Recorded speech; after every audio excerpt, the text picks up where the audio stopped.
뭐, 장인한테 20만 원을 보냈다고? 너 미쳤어? 우리 형편에 그 피 같은 돈을 친정에 빼돌려? 자기 어머니 칠순엔 280만 원짜리 안마의자를 바치던 남편이 제 아버지 생신에 보낸 20만 원에는 거품을 물고 발악했습니다.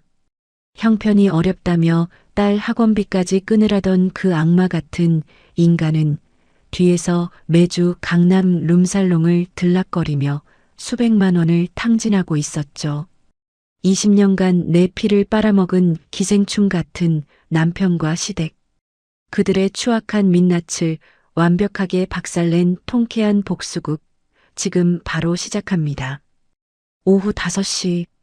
퇴근길 복잡한 지하철 안이었습니다. 저는 휴대폰 화면을 뚫어지게 바라보며 망설이고 있었죠. 오늘은 친정아버지의 72번째 생신입니다. 평생 먼지 구덩이 공장에서 일하시다 허리를 크게 다치셨어요. 이제는 그 굽은 허리로 아파트 경비 일을 하시며 푼돈을 벌고 계십니다. 그런 아버지께 생신이라고 대단한 음식 한 번 대접해 드린 적이 없네요. 그래서 올해는 제 마음을 꾹꾹 눌러 담아 20만 원을 보내드렸습니다. 이체 버튼을 누르는 제 손가락 끝에 지독한 미안함이 묻어났습니다. 고작 20만 원. 정말 고작 20만 원이었으니까요. 우리 아이들 중학교 들어갈 때 100만 원씩 쥐어주셨던 아버지입니다. 고등학교 입학할 때도 빳빳한 지폐로 100만 원을 봉투에 넣어주셨죠. 그런 아버지께 고작 20만 원을 보내드리는 제 처지가 참 한심했습니다. 하지만 그 돈조차도 가계부를 3번이나 썼다 지웠다 하며 생활비에서 겨우 쥐어짜낸 돈이었습니다. 집에 도착한 건 저녁 7시쯤이었습니다. 현관문을 열고 들어서는데 집안 공기가 얼음장처럼 싸늘했죠. 남편이 거실 소파에 팔짱을 끼고 삐딱하게 앉아 있었습니다. 휴대폰 화면을 노려보는 남편의 표정이 심상치 않았습니다. 아, 남편이 저를 불렀습니다. 그 짧은 한 글자에 담긴 날카로운 목소리가 제 가슴을 찔렀죠. 왜 그래? 무슨 일 있어? 너 오늘 20만 원 어디로 보냈어? 그 순간 제 가슴이 철렁 내려앉았습니다. 생활비 공용 통장이었으니 남편의 휴대폰으로도 알림이 갔을 겁니다. 아버지 생신이잖아. 생신 축하금으로 좀 보내드렸어. 제 말이 끝나기가 무섭게 남편의 얼굴이 흉측하게 일그러졌습니다. 마치 제가 몹쓸 범죄라도 저지른 사람을 보듯 저를 노려보았죠. 장인한테 20만 원을 준다고? 너 미쳤어? 남편이 소파에서 용수철처럼 벌떡 일어났습니다.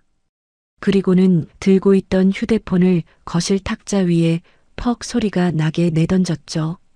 그 요란한 소리에 방문을 닫고 공부하던 큰아이 민준이가 문을 살짝 열고 밖을 내다보는 게 느껴졌습니다. 20만 원이 뭐가 그렇게 큰 돈이라고 그래.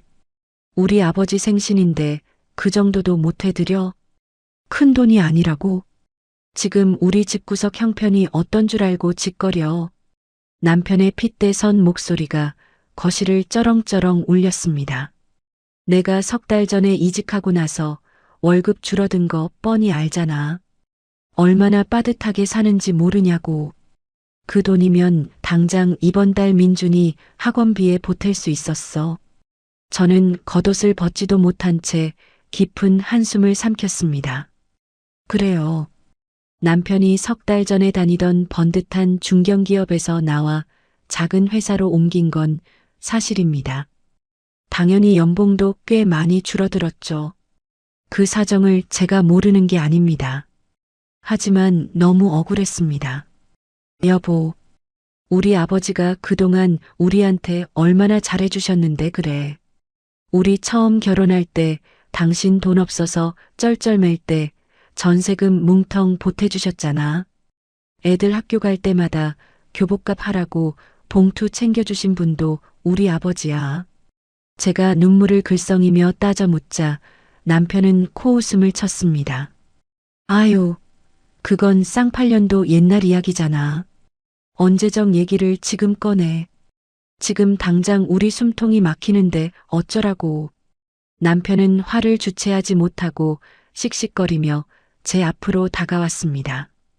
앞으로 친정에 단돈 10,000원이라도 보낼 일 있으면 나한테 먼저 허락받아. 알겠어? 순간 제 안에서 팽팽하게 당겨져 있던 끈 하나가 툭 하고 끊어지는 소리가 났습니다. 허락이라니요.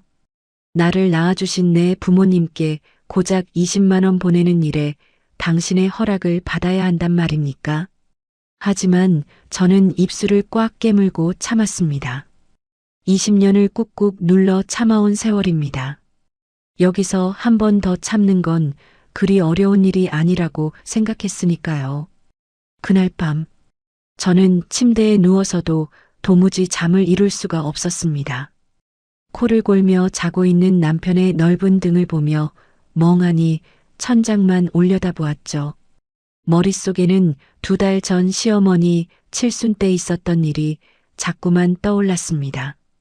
그때 남편은 시어머니께 최고급 안마의자를 떡하니 사드렸습니다. 무려 280만 원이나 하는 비싼 물건이었죠. 그때 저는 남편에게 싫은 소리 한마디 하지 않았습니다.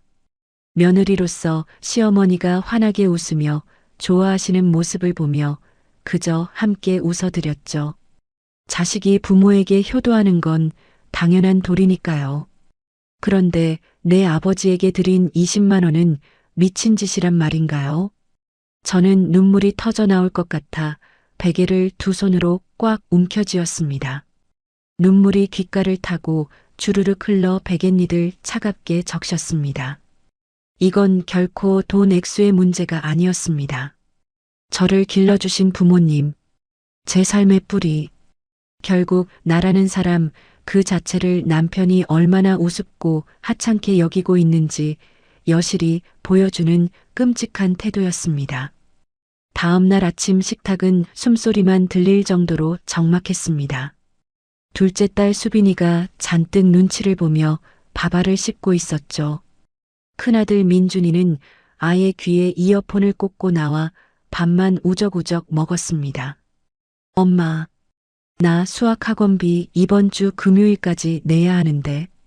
수빈이가 제 눈치를 슬금슬금 살피며 기어들어가는 목소리로 말했습니다.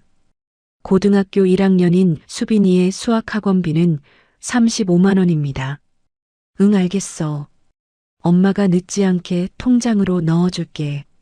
제가 대답하자마자 밥을 먹던 남편이 숟가락을 식탁에 탁 내려놓았습니다.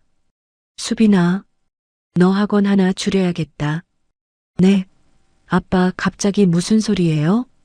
수빈이의 동그란 얼굴이 하얗게 굳어버렸습니다. 저는 놀라서 남편을 노려보았습니다. 영어 학원은 그냥 인터넷 강의로 대체해. 당분간 그렇게 하자. 여보, 갑자기 그게 무슨 소리야? 수빈이 영어 성적 이제 막 오르고 있는데 흐름을 끊으면 어떡해? 제가 따져 물었지만 남편은 콧방귀도 뀌지 않았습니다. 아, 형편이 안 되는데 어떡하라고. 돈 나올 구석이 없잖아. 다들 상황에 맞게 우선순위를 정하고 살아야지. 우선순위. 남편의 입에서 나온 그 단어가 제 뺨을 후려치는 것 같았습니다. 당신에게 도대체 우선순위라는 게 뭘까요? 당신 어머니 허리 두드려주는 280만 원짜리 안마의자는 가장 높은 우선순위인가요?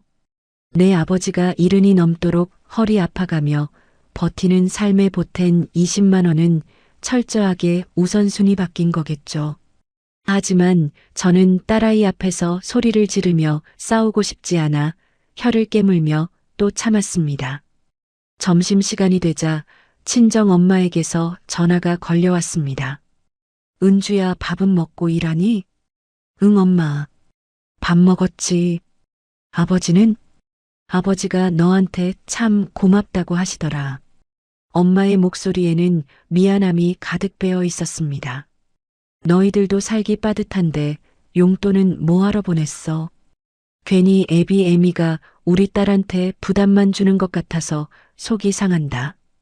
우리 엄마는 평생이 그런 사람이었습니다. 자식한테 무언가를 받는 것보다 내어주는 게 훨씬 편하고 익숙한 사람.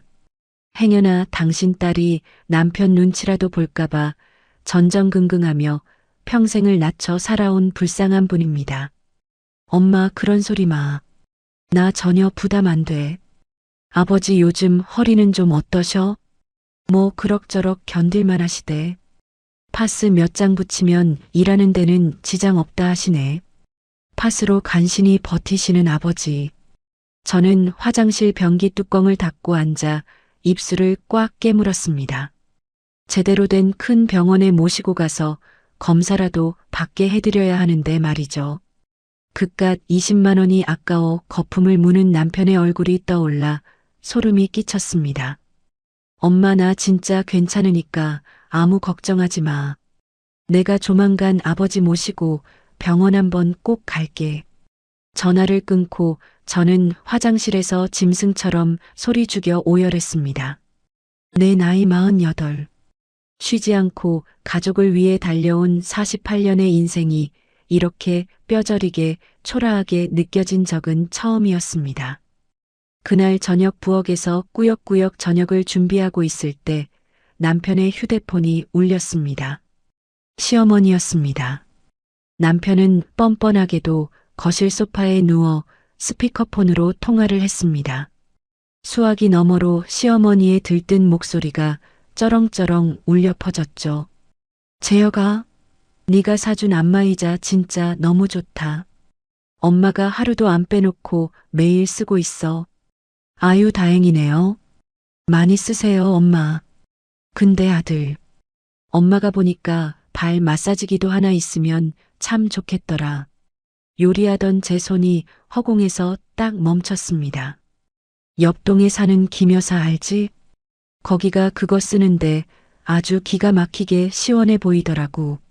남편은 한치의 망설임도 없이 대답했습니다. 아, 네 엄마. 제가 하나 알아볼게요. 걱정 마세요. 전화를 끊은 남편에게 저는 무미건조한 목소리로 물었습니다. 발 마사지기도 사드릴 거야? 응. 뭐 그거 얼마나 한다고. 비싼 것도 아니잖아. 남편은 하품을 쩍쩍하며 심드렁하게 대꾸했습니다. 인터넷 보니까 한 3, 40만 원이면 쓸만한 거 사겠네. 3, 40만 원. 제 아비에게 20만 원을 보냈다고 소리치며 미쳤냐고 길길이 날뛰던 그 입이었습니다. 국자를 쥐고 있는 제 손이 파들파들 떨리기 시작했습니다. 하지만 저는 아무 말 없이 고개를 푹 숙이고 저녁상을 차렸습니다. 그리고 묵묵히 밥을 입에 밀어 넣었죠. 이번에도 저는 짐짓 아무렇지 않은 척 참아냈습니다. 그런데 참 이상한 밤이었습니다. 예전 같으면 분통이 터졌다가도 자고 일어나면 제 팔자련이 하고 금세 체념했을 겁니다. 하지만 이번엔 완전히 달랐습니다. 제 가슴 한가운데서 시뻘겋고 뜨거운 무언가가 식지 않고 활활 타오르고 있었죠. 그날 밤 아이들이 모두 잠든 깊은 새벽. 저는 책상 서랍 깊숙한 곳에서 아주 오래된 일기장을 꺼냈습니다. 결혼하고 나서는 단 한 번도 펼쳐보지 않았던 낡은 노트였습니다. 검은색 볼펜을 꽉 쥐고 첫 장을 펼쳐 글씨를 써내려갔습니다. 더 이상은 안 된다. 20년간 노예처럼 짓눌려 살았던 제 인생에 바치는 첫 번째 마침표였습니다. 뜬 눈으로 밤을 지새운 새벽이었습니다. 모두가 잠든 고요한 시간. 저는 거실 구석 책장 뒤에 꽁꽁 숨겨두었던 낡은 종이 상자를 조심스럽게 꺼내 들었죠. 결혼하고 20년 동안 악착같이 모아둔 온갖 서류가 담긴 상자입니다. 빛바랜 통장 사본들, 볼펜으로 꾹꾹 눌러 쓴 메모장과 누런 차용증까지. 저는 식탁 위에 그 서류들을 하나하나 펼쳐놓기 시작했습니다. 가장 먼저 눈에 들어온 건 2004년 우리가 처음 부부의 연을 맺었을 때의 기록이었습니다.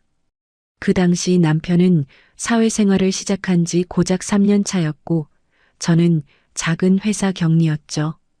둘이 이 악물고 모은 돈은 전부 합쳐봐야 겨우 2천만 원뿐이었습니다. 그 돈으로는 곰팡이 핀 반지하 전세조차 버거웠습니다. 그때 제 친정아버지가 평생 피땀 흘려 모으신 돈 3천만 원을 선뜻 내어주셨습니다. 그럼 시어머니는 도대체 우리에게 무엇을 해주셨을까요? 싸구려 이불 세트 하나가 전부였습니다. 우리 아들이 밖에서 돈 버느라 고생하니까 색시가 집안일은 알아서 잘해야 한다. 그 기막힌 훈계와 함께 던져주신 그 이불 말입니다. 서류를 넘길 때마다 잊고 있던 분노가 치밀어 올랐습니다. 2008년 큰아이 민준이가 태어났을 때도 그랬습니다.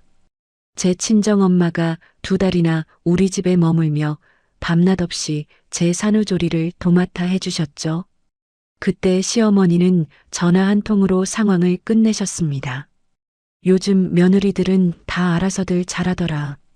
그 한마디가 끝이었습니다. 가장 뼈아픈 기록은 2013년에 있었습니다. 남편이 뜬금없이 회사를 때려치우고 식당을 차리겠다며 5천만 원을 구해오라고 난리를 쳤던 해입니다.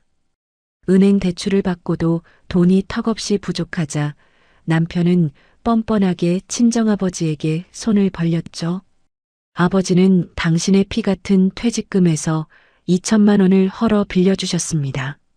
하지만 남편의 그 식당은 1년 반 만에 보기 좋게 쫄딱 망해버렸습니다. 아버지의 그 2천만 원은 아직까지도 단 한 푼도 돌아오지 않았죠. 그뿐만이 아닙니다. 2015년 시아버지의 병원비 800만 원. 당장 돈이 없다는 시어머니의 울고불고하는 전화 한 통에 우리가 고스란히 냈습니다. 물론 돌려받지 못했습니다. 2018년 시동생이 장가를 갈 때는 또 어땠나요? 형수가 돼서 넉넉하게 보태줘야지. 우리가 남도 아니고 다 한 식구잖아. 시어머니의 강요에 등 떠밀려 축의금으로 300만 원을 바쳤습니다. 2020년 시어머니 댁 보일러가 터졌을 때 수리비 200만 원도 오롯이 우리 몫이었죠. 2022년에는 시동생이 사업 자금이 필요하다며 1,000만 원을 빌려달라고 했습니다. 남편은 저와 한마디 상의도 없이 차용증 한 장 안 받고 그 큰 돈을 덥석 보내버렸습니다. 당연히 그 돈 역시 지금까지 감감무소식입니다. 저는 식탁에 엎드려 하나하나 숫자를 적어 내려갔습니다. 시댁에 들어간 돈의 총액 무려 8,300만 원이었습니다. 그리고 그중 돌려받은 돈은 정확히 0원입니다. 볼펜을 쥔 제 손이 파들파들 떨려왔습니다. 바보같이 왜 진작 이걸 정리해 보지 않았을까요? 왜 이 미련한 짓을 20년이나 참고 살았을까요? 반면에 우리가 친정에서 받은 것들을 차분히 헤아려 보았습니다. 결혼 전세금 지원 3천만 원, 남편 사업 실패로 갚지 못한 돈 2천만 원, 민준이와 수빈이 중학교 고등학교 입학할 때마다 주신 100만 원씩의 수표들, 명절마다 아이들 손에 쥐어주시던 두둑한 용돈과 생일 선물들, 눈에 보이는 돈만 계산해도 5천만 원을 훌쩍 넘겼습니다.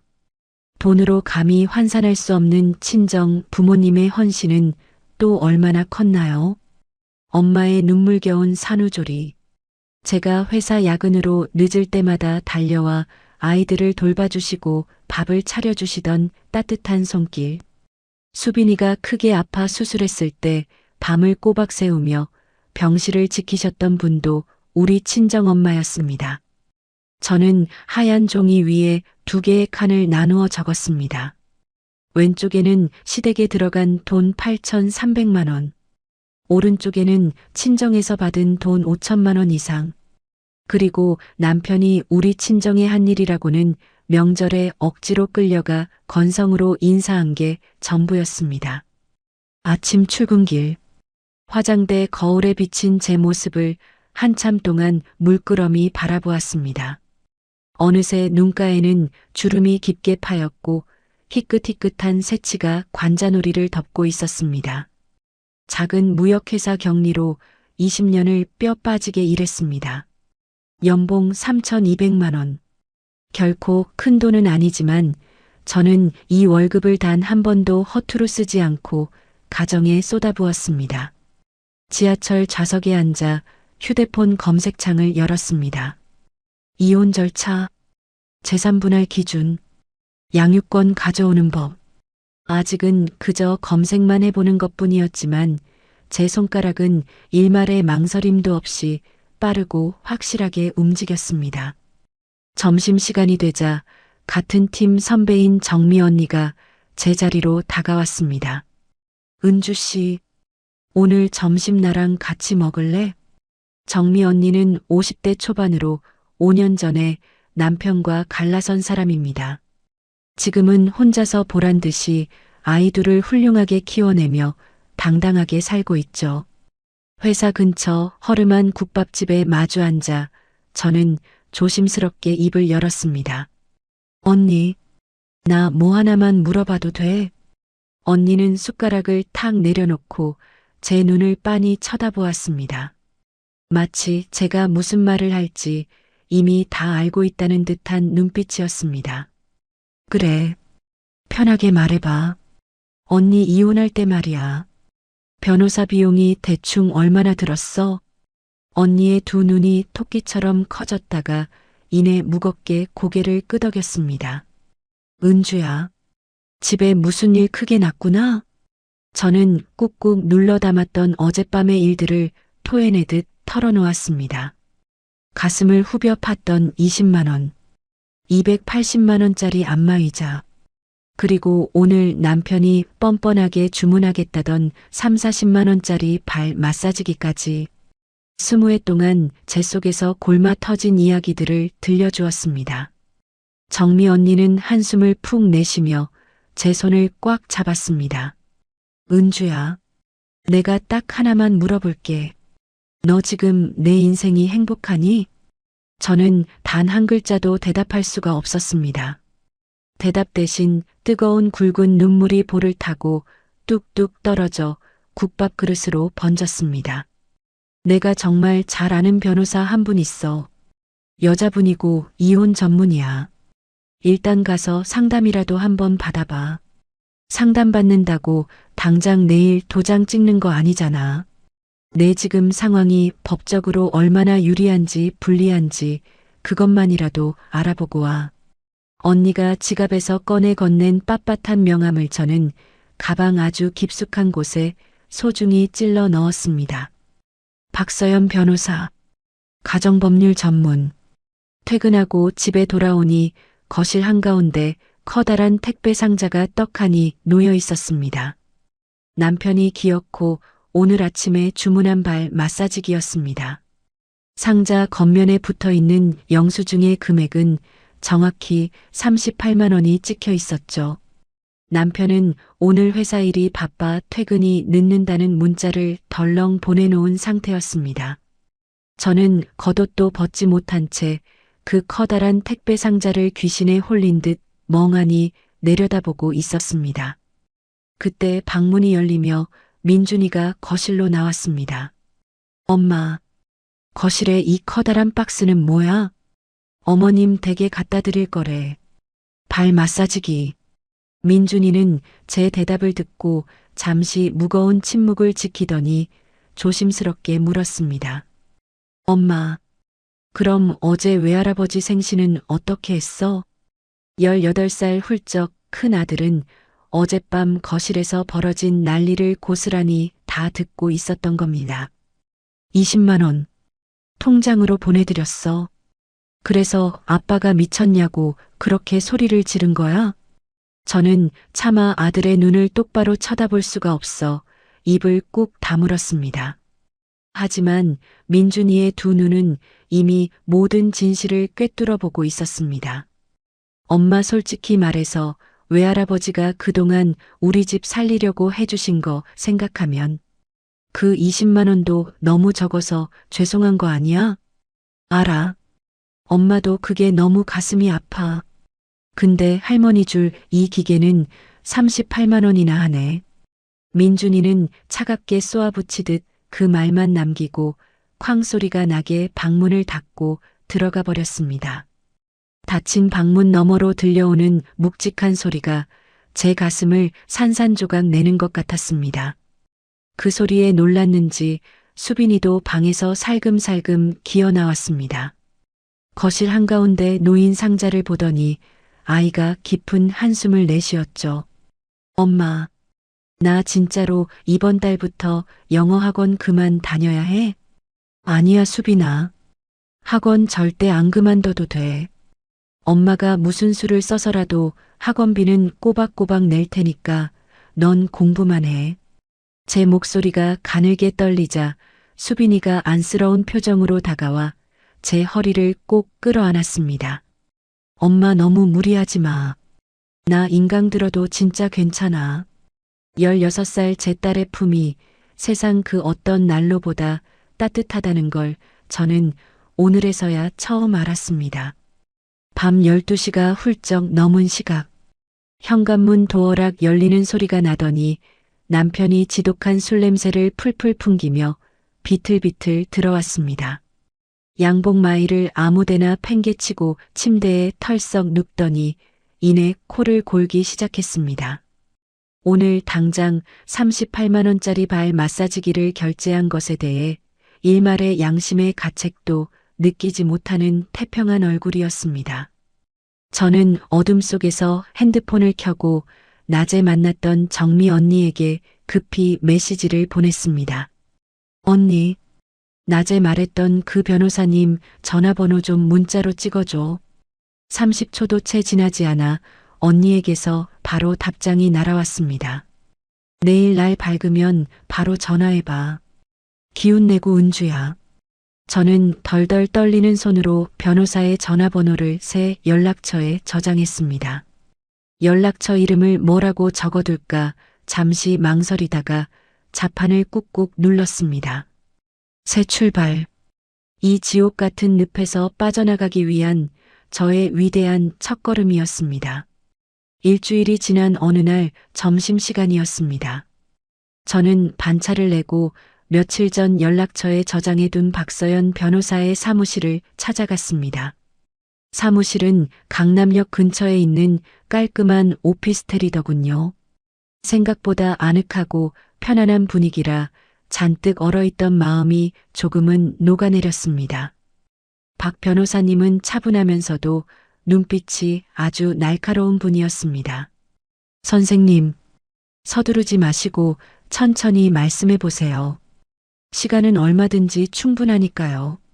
따뜻한 차 한 잔을 건네는 변호사님 앞에 저는 밤새 준비한 서류 뭉치를 꺼내 놓았습니다.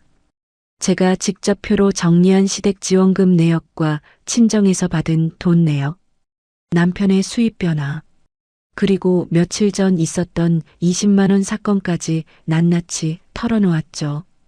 변호사님은 안경을 고쳤으며 서류를 꼼꼼하게 훑어보더니 천천히 고개를 끄덕였습니다. 시동생에게 빌려준 1,000만 원. 이거 차용증은 따로 안 받으셨고요? 네. 남편이지 동생이라고 그냥 통장으로 싸버렸어요.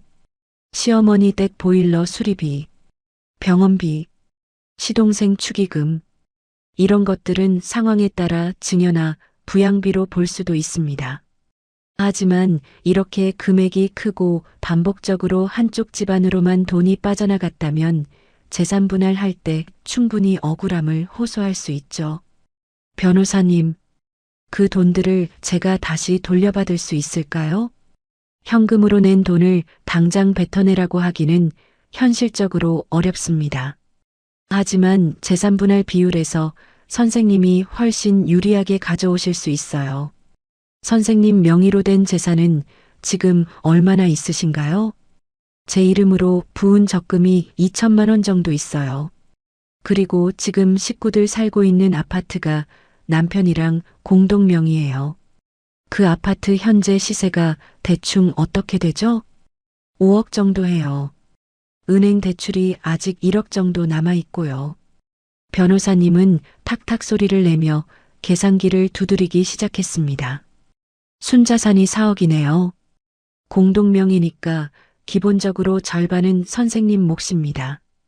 거기에 선생님이 20년간 맞벌이하며 기여한 부분, 시댁으로 억울하게 빠져나간 막대한 금액, 친정에서 지원받은 돈까지 전부 계산하면 최대 60%까지도 선생님이 챙겨 오실 수 있을 겁니다. 가슴에 얹혀있던 커다란 돌덩이가 쑥 내려가는 기분이었습니다. 그럼 우리 아이들 양육권은 어떻게 되나요? 남편이 절대 안 뺏기려고 할 텐데요. 아이들이 이미 고등학생이잖아요. 이 나이쯤 되면 법원에서도 아이들의 의사를 가장 중요하게 생각합니다. 자녀분들이 엄마와 살겠다고 확실하게 말만 해주면 양육권은 거의 100% 가져오신다고 보면 됩니다. 당연히 남편한테 매달 양육비도 청구할 수 있고요. 저는 그제야 참았던 깊은 숨을 길게 내쉬었습니다. 막연하게만 느껴졌던 이혼이라는 두 글자가 정확한 숫자로 정리되니 오히려 마음이 홀가분해지더군요. 변호사님, 한 가지 더 여쭤볼 게 있어요. 시동생한테 빌려준 1,000만 원은 남편 이름으로 보낸 거잖아요. 그럼 남편이지 동생한테 받아내야 하는 거 아닌가요? 당연하죠. 부부가 같이 모은 공동재산에서 나간 돈이잖아요. 이혼하게 되면 그 금액은 전부 남편 쪽 재산에서 깎아버릴 수 있습니다. 그럼 시어머니한테 들어간 그 수많은 돈도 제가 다 증명해야 하는 건가요? 맞습니다. 통장 거래 내역, 주고받은 문자, 카톡 대화 내용, 뭐든 좋으니까 객관적인 증거만 싹 모아오시면 됩니다. 저는 주먹을 불끈 쥐며 고개를 끄덕였습니다. 증거. 그래요, 꼼짝 못할 증거를 모아야 합니다. 그날부터 저는 겉으로는 평범하고 순종적인 아내인 척하며 조용히 움직이기 시작했습니다. 안으로는 탈출을 준비하는 무서운 사람으로 변해 있었죠. 가장 먼저 점심시간을 쪼개서 은행을 3군데나 돌아다녔습니다. 결혼하고 20년 동안 거래한 통장 내역을 모조리 뽑아왔죠. 두 번째로는 시어머니와 남편 그리고 시동생과 주고받은 카카오톡 대화를 싹 다 백업했습니다. 특히 돈 얘기가 오고 간 대화는 전부 사진으로 찍어서 제 비밀 인터넷 공간에 저장해 두었습니다. 세 번째는 남편과 같이 쓰는 공동명의 신용카드 명세서를 뒤지는 일이었습니다. 지난 1년 동안 시댁에 쓴 돈만 빨간색 형광펜으로 쫙쫙 줄을 그어 표시해 두었죠. 그리고 가장 마지막, 가장 조심스럽고 가슴 아픈 일, 바로 우리 아이들과 대화를 나누는 일이었습니다. 어른들의 진흙탕 싸움에 불쌍한 내 새끼들을 끌어들이고 싶지 않았습니다. 하지만 우리 아이들은 이미 그 끔찍한 전쟁터 한가운데 서 있었으니까요. 토요일 오후, 남편이 소파에 누워 낄낄거리며 텔레비전으로 축구를 보는 사이, 저는 조용히 민준이 방으로 들어갔습니다. 민준아, 엄마랑 잠깐 이야기 좀 할까? 수능을 앞둔 고등학교 3학년. 신경이 날카로울 시기지만 민준이는 읽던 책을 덮고 저를 향해 의자를 돌려 앉았습니다. 엄마, 혹시 아빠랑 이혼할 생각하는 거야? 제가 입을 떼기도 전에 아들의 입에서 먼저 그 단어가 튀어나왔습니다. 저는 심장이 쿵 내려앉아 민준이를 멍하니 바라보았습니다. 민준아, 네가 그걸 어떻게 해? 엄마가 요즘 밤마다 불 끄고 몰래 서류 같은 거 정리하잖아. 그리고 아빠한테 예전처럼 쩔쩔매지도 않고 눈빛부터 달라졌어.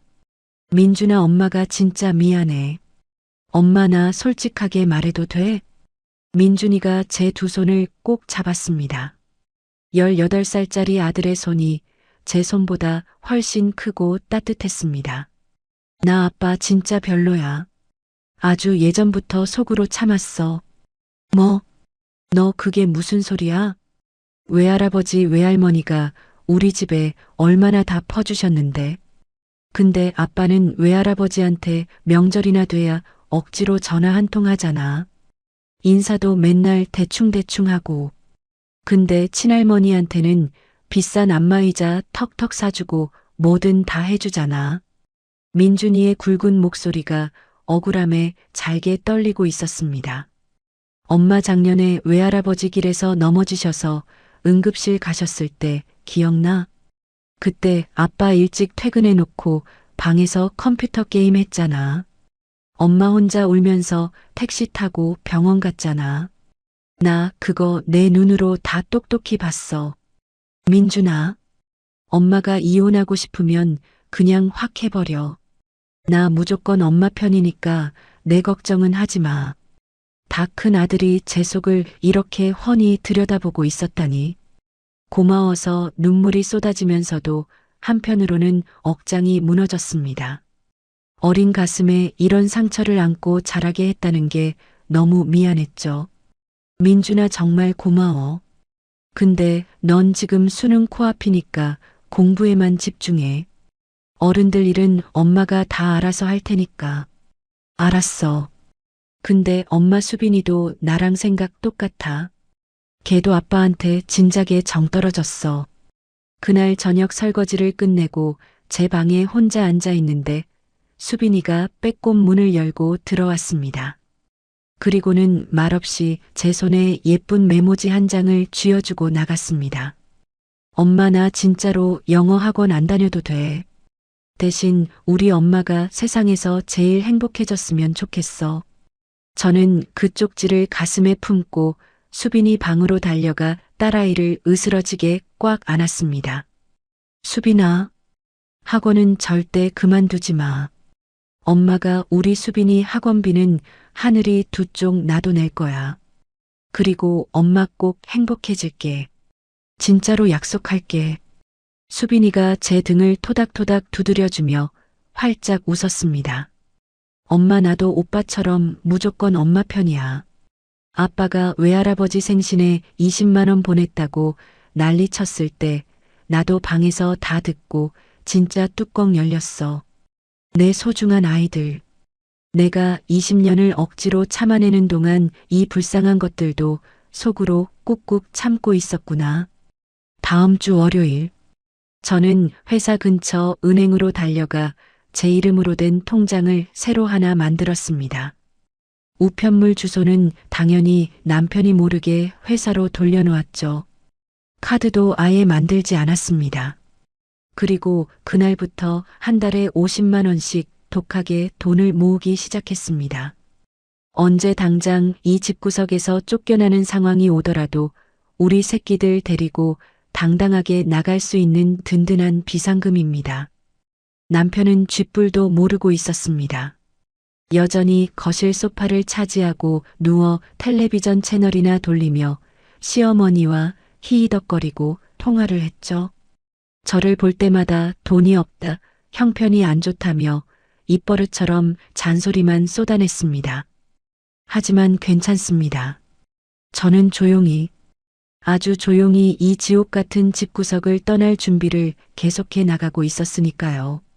증거를 모으기 시작한 지 어느덧 시간이 흘러 저희 부부의 결혼기념일이 다가왔습니다. 자그마치 20번째 결혼기념일이었죠. 당연하게도 남편은 아무런 계획조차 없었습니다. 꽃 한 송이나 따뜻한 말 한마디는커녕 그날이 무슨 날인지조차 까맣게 잊은 얼굴이었어요. 대신 시어머니에게서 시끄러운 전화가 걸려왔습니다. 재혁아, 너희 이번 주말에 무조건 본가로 와라. 결혼기념일이라며? 엄마가 맛있는 밥 해줄 테니까 애들 데리고 다 같이 와. 결혼기념일에 시댁 방문이라니 참 기가 막힐 노릇이죠. 어이가 없어서 헛웃음이 픽 새어나왔습니다. 하지만 저는 군말 없이 가겠다고 고개를 끄덕였습니다. 어차피 꼼짝 못할 증거를 모아야 하는 참이었으니까요. 호랑이를 잡으려면 기꺼이 호랑이 굴로 들어가야 하는 법입니다. 토요일 점심 무렵 우리 네 식구는 수원에 있는 시댁으로 향했습니다. 30평대 낡은 아파트. 우리가 보일러도 갈아드리고 도배장판까지 싹 다 새로 해드린 바로 그 집입니다. 현관문에 들어서자마자 시어머니의 카랑카랑한 목소리가 귓전을 때렸습니다. 어머 왔니? 우리 똥강아지 민준이 수빈이 많이 컸네. 은주야, 넌 얼른 부엌 들어가서 과일 좀 깎아와라. 며느리가 오자마자 안부 인사보다 일 시키는 게 먼저였습니다.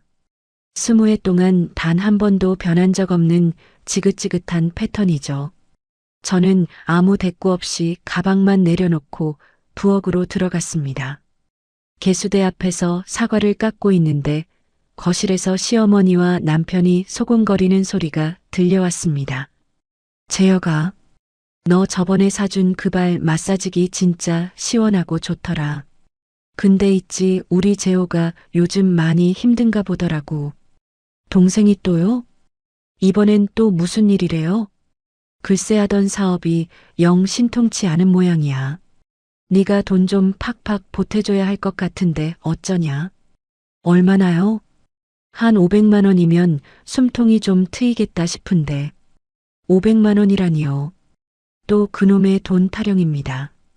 저는 과일 깎던 과도를 든 채로 그 자리에 딱 멈춰 섰습니다. 남편의 난처한 목소리가 들려왔습니다. 엄마, 지금 우리 집도 형편이 좀 빠듯해서 500은 무리예요. 아윤이가 하나밖에 없는 친형이잖아. 재호가 저렇게 힘들다는데 모른 척 할 거야? 가족이 도대체 뭔데 서로 돕고 살아야지. 가족. 시어머니 입에서 나온 그 가족이라는 단어가 참으로 역겨웠습니다. 내 친정아버지도 가족인데 생신 축하금 20만 원에는 온 집안이 떠나가라 미쳤냐고 소리를 쳤으면서요. 알겠어요, 엄마. 제가 어떻게든 돈 나올 구석을 좀 알아볼게요. 남편이 결국 꼬리를 내리며 수긍하는 소리가 똑똑히 들렸습니다. 저는 깎다 만 사과를 내려놓고 앞치마 주머니에서 휴대폰을 꺼냈습니다. 그리고 재빨리 녹음 버튼을 눌렀죠. 녹음이 켜진 휴대폰을 다시 주머니에 깊숙이 찔러 넣고 묵묵히 사과를 깎기 시작했습니다.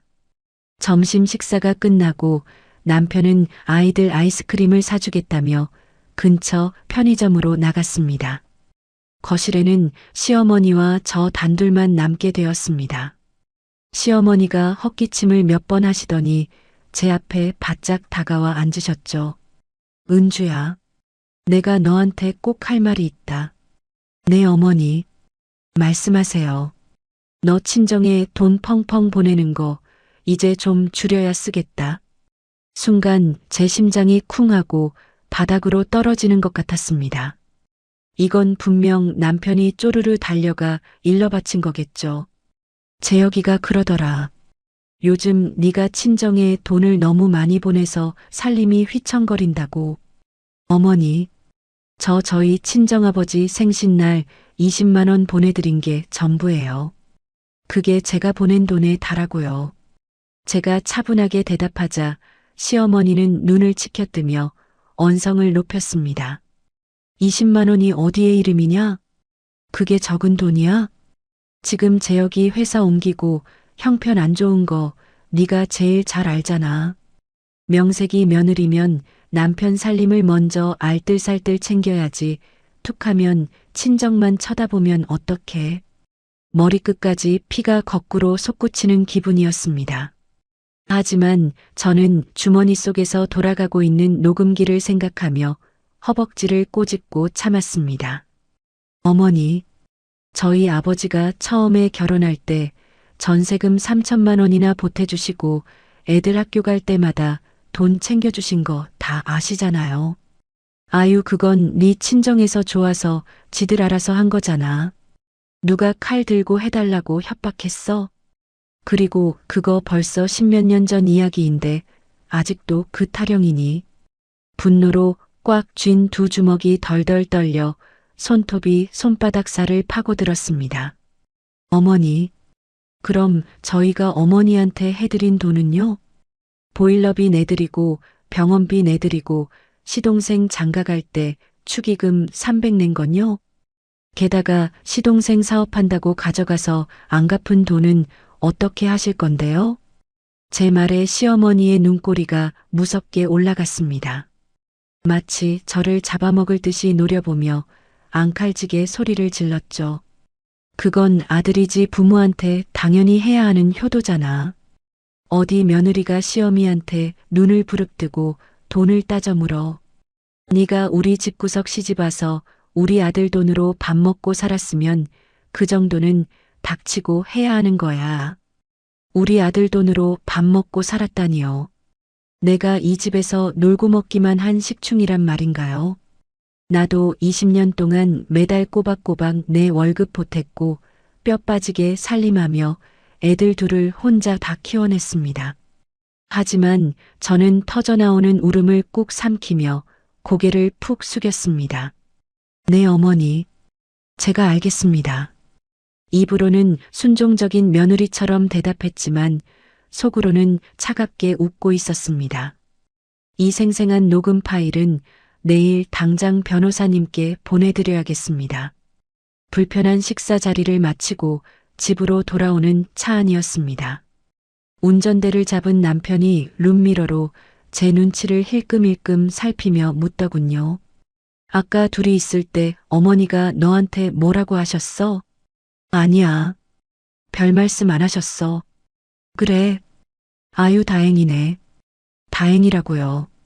당신 어머니가 당신 아내를 밥벌어지 취급하며 모욕했는데 그게 다행입니까? 그때 뒷좌석에 앉아있던 수빈이가 귀에서 이어폰을 획 빼며 신경질적으로 따졌습니다. 엄마, 아까 할머니가 엄마한테 또 뭐라고 막 화낸 거야? 나 밖에서 다 들었거든. 수빈아, 조용히 해. 할머니가 부엌에서 소리 지르는 거 현관까지 다 들렸어. 친정만 쳐다보면 어떡하냐고 막 뭐라고 하셨잖아. 수빈이의 폭로에 민준이도 이어폰을 빼고 아빠를 똑바로 쳐다보았습니다. 아빠는 할머니가 엄마한테 함부로 그렇게 말하는 거 다 알면서 가만히 있어? 남편이 운전대를 쾅 내리치며 뒤통수를 향해 버럭 소리를 질렀습니다. 야, 이 자식들아. 어디 어른한테 버릇없이 그게 무슨 말버릇이야. 할머니가 너희 엄마한테 뭘 어쨌다고 그래. 민준이가 조금도 물러서지 않고 냉정하고 또렷한 목소리로 쏘아붙였습니다. 할머니가 엄마한테 시집와서 밥 먹고 살았으면 그 정도는 해야 한다고 소리치셨잖아. 내가 다 들었다고. 순간 달리는 차 안이 찬물을 끼얹은 듯 섬뜩한 침묵에 잠겼습니다. 남편은 꿀먹은 벙어리처럼 입을 꾹 다물고 아무 말도 하지 못했습니다. 저는 백미러로 힐끗 보이는 남편의 비겁한 눈동자를 빤히 쳐다보았습니다.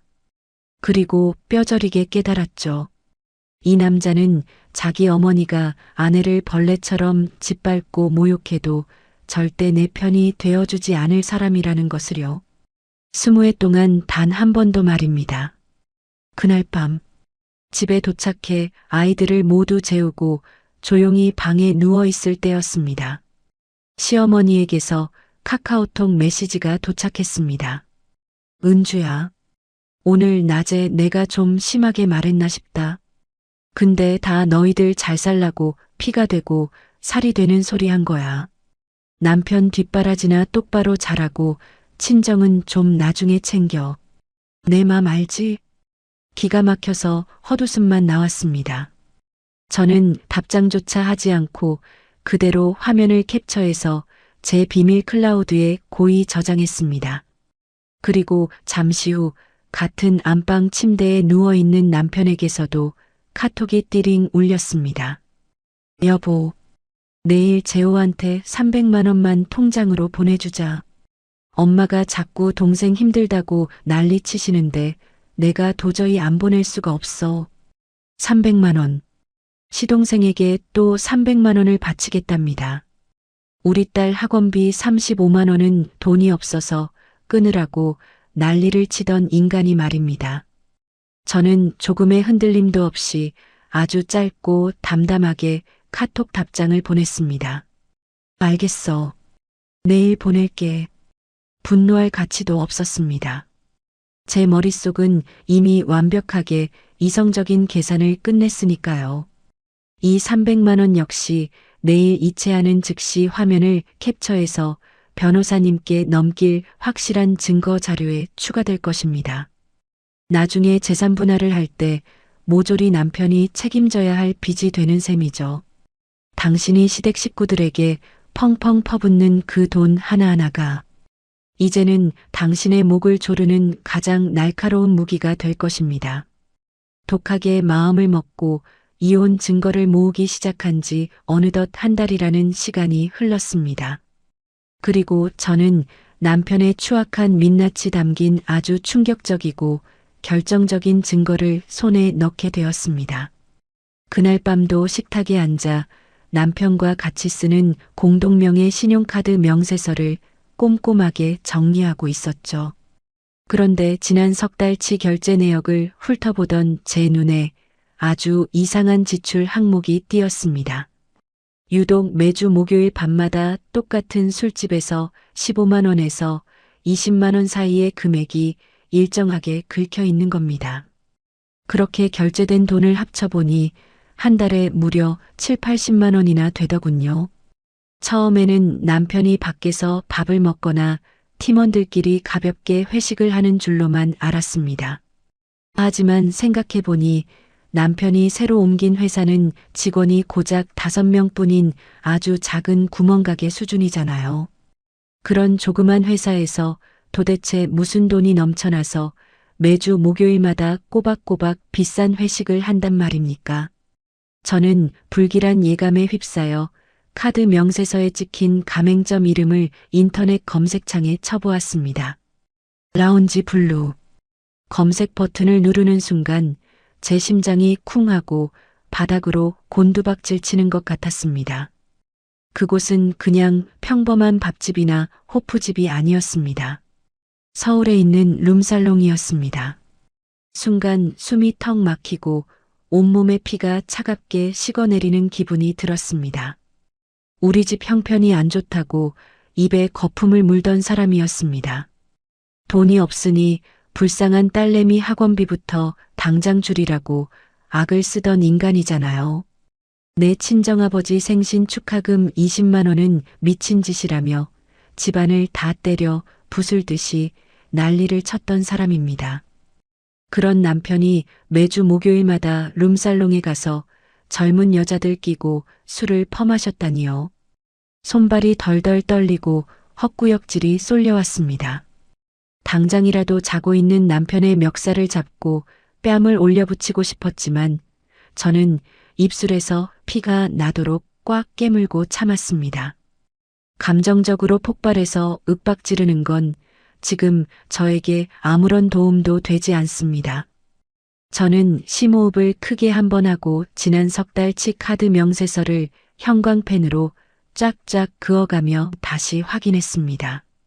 매주 목요일 밤마다 룸살롱 라운지 블루에서 긁힌 결제네요. 그리고 어김없이 그 다음 날인 금요일 아침 출근길마다 회사 편의점에서 숙취의 소재를 사 먹은 결제 내역까지 아주 소름 돋도록 완벽하게 딱 맞아떨어지는 패턴이었습니다. 그렇게 지난 석 달 동안 남편이 룸살롱에서 탕진한 금액의 총합을 계산해 보았습니다. 230만 원. 무려 230만 원이었습니다. 그래. 우리 집 형편이 안 좋았던 게 아니었어. 돈을 쓰는 곳이 완전히 달랐던 거구나. 저는 텅 빈 거실에서 미친 사람처럼 허탈한 비웃음을 흘렸습니다. 며칠 뒤 저는 다시 박서연 변호사님을 만나기 위해 사무실을 찾았습니다. 변호사님, 이거 한번 봐주세요. 결정적인 증거를 찾은 것 같습니다. 제가 내민 카드 명세서와 룸살롱 검색 자료를 본 변호사님의 눈빛이 아주 날카롭게 빛났습니다. 이 선생님, 이건 정말 빼도 박도 못할 확실한 증거입니다. 배우자의 낭비와 유책 사유가 너무나 명백하게 드러나네요. 가족들 생활비와 아이 교육비는 악착같이 아끼라고 강요하면서 밖에서는 자기 유흥비로 펑펑 탕진한 거잖아요. 이건 혼인 파탄의 중대한 사유로 인정될 뿐만 아니라 위자료나 재산 분할에서도 선생님께 엄청나게 유리하게 작용할 겁니다. 저는 가방에서 휴대폰을 꺼내 변호사님 앞으로 내밀었습니다. 변호사님, 증거가 하나 더 있어요. 며칠 전 시댁에 갔을 때 녹음한 파일입니다. 저는 시어머니가 친정에 돈 보내지 말라고 협박하던 목소리, 시동생에게 돈을 주라며 강요하던 대화, 무엇보다 우리 아들 돈으로 밥 먹고 살았으면 닥치고 있으라던 그 모욕적인 폭언까지 모조리 들려주었습니다. 녹음을 끝까지 다 들은 변호사님은 단호하게 고개를 끄덕였습니다. 이 정도면 게임 끝입니다. 배우자 직계존속의 심각한 부당 대우까지 완벽하게 입증되었어요. 이제 선생님이 원하시는 날짜에 맞춰서 이혼 소장만 접수하시면 됩니다. 그리고 선생님 하나만 더 명심하세요. 네. 무슨 일이시죠? 시동생한테 예전에 빌려줬던 1,000만 원. 그리고 이번에 또 시어머니 강요로 보낸 300만 원 있잖아요. 이혼 소송 시작하기 전에 남편한테 똑바로 말해서 그 돈 당장 받아오라고 요구하세요. 남편이 안 받아오면 그건 전부 남편 쪽 재산에서 차감시킬 겁니다. 알겠습니다, 변호사님. 꼭 그렇게 할게요. 사무실을 걸어 나오는 제 발걸음이 구름 위를 걷는 것처럼 가벼웠습니다. 가을 하늘은 유난히 높고 파랗게 눈이 부셨습니다. 마음속에 휘몰아치던 억울한 폭풍우가 지나가고 이상하리만큼 잔잔하고 평온한 기분이 들었습니다. 이제 남은 일은 딱 하나. 사랑하는 우리 아이들에게 진실을 털어놓는 일이었습니다. 토요일 오후 식탁에 앉아 있는데 수빈이가 먼저 슬쩍 다가와 물었습니다. 엄마, 아빠는 대체 목요일마다 왜 그렇게 늦게 들어오는 거야? 아빠 회사에서 매주 목요일마다 회식한대. 제 대답에 수빈이가 코웃음을 치며 입술을 삐죽 내밀었습니다. 엄마 나한테 거짓말하지 마. 아빠네 회사 직원 다 합쳐서 5명이라며. 직원 5명인 회사가 무슨 돈이 많아서 매주 고기 먹고 회식을 해. 참 영리하고 눈치 빠른 우리 딸입니다. 이제는 아이들에게 더 이상 숨길 수도 없고 숨겨서도 안 될 때가 온 거죠. 저는 깊은 한숨을 내쉬며 민준이까지 거실로 불렀습니다. 나란히 소파에 앉은 두 아이의 맑은 눈망울을 보니 당장이라도 가슴이 갈기갈기 찢어지는 것 같았습니다. 민준아, 수빈아, 엄마가 오늘 너희한테 정말 솔직하게 다 이야기할게. 엄마 지금 아빠랑 이혼하려고 차근차근 준비하고 있어. 충격받고 울음을 터뜨릴 줄 알았던 아이들의 표정은 제 예상과 달리 너무나 차분했습니다. 민준이가 제 손을 잡으며 덤덤하게 물었죠. 이유가 정확히 뭐야, 엄마? 단순히 외할아버지 생신 때 터진 그 20만 원 사건 때문만은 아니잖아. 그래. 당연히 그것 때문만은 아니야. 아빠가 엄마한테 그리고 너희 외할아버지 외할머니한테 평생 상처 준 것들. 시댁 식구들한테는 빚까지 내가며 다 퍼주면서 우리 친정은 우습게 본 것들. 그리고 결정적으로 저는 마른 침을 꿀꺽 삼키고 아이들에게 카드의 진실을 말해주었습니다. 아빠가 너희들 학원비 낼 돈은 아깝다면서 매주 목요일마다 룸살롱에 가서 비싼 술을 마셨어. 순간 수빈이의 커다란 두 눈이 튀어나올 듯이 커졌습니다. 뭐? 아빠가 술집 여자가 있는 룸살롱에 다녀? 진짜야, 엄마? 응. 매주 목요일마다 갔어. 석 달 동안 무려 230만 원이나 썼더라. 민준이는 너무 화가 났는지 무릎 위에 놓인 두 주먹을 부들부들 떨며 꽉 쥐었습니다. 와, 진짜 기가 막힌다.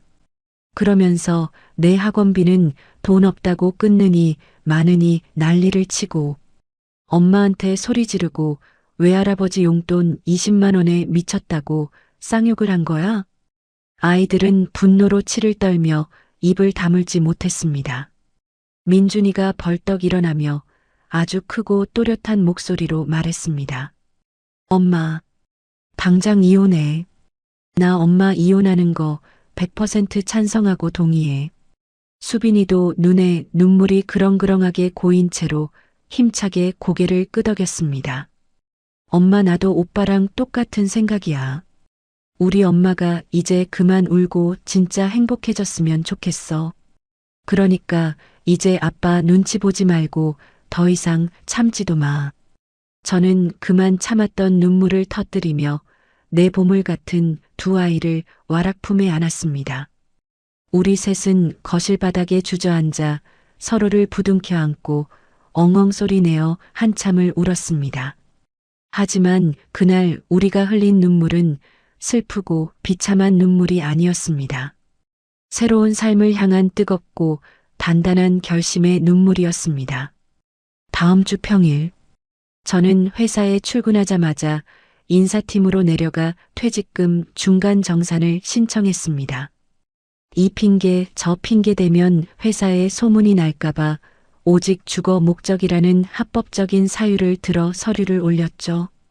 20년 동안 하루도 쉬지 않고 성실하게 일한 대가 제 전체 퇴직금 예상액 4천만 원 중에서 절반인 2천만 원을 통장으로 먼저 입금받았습니다.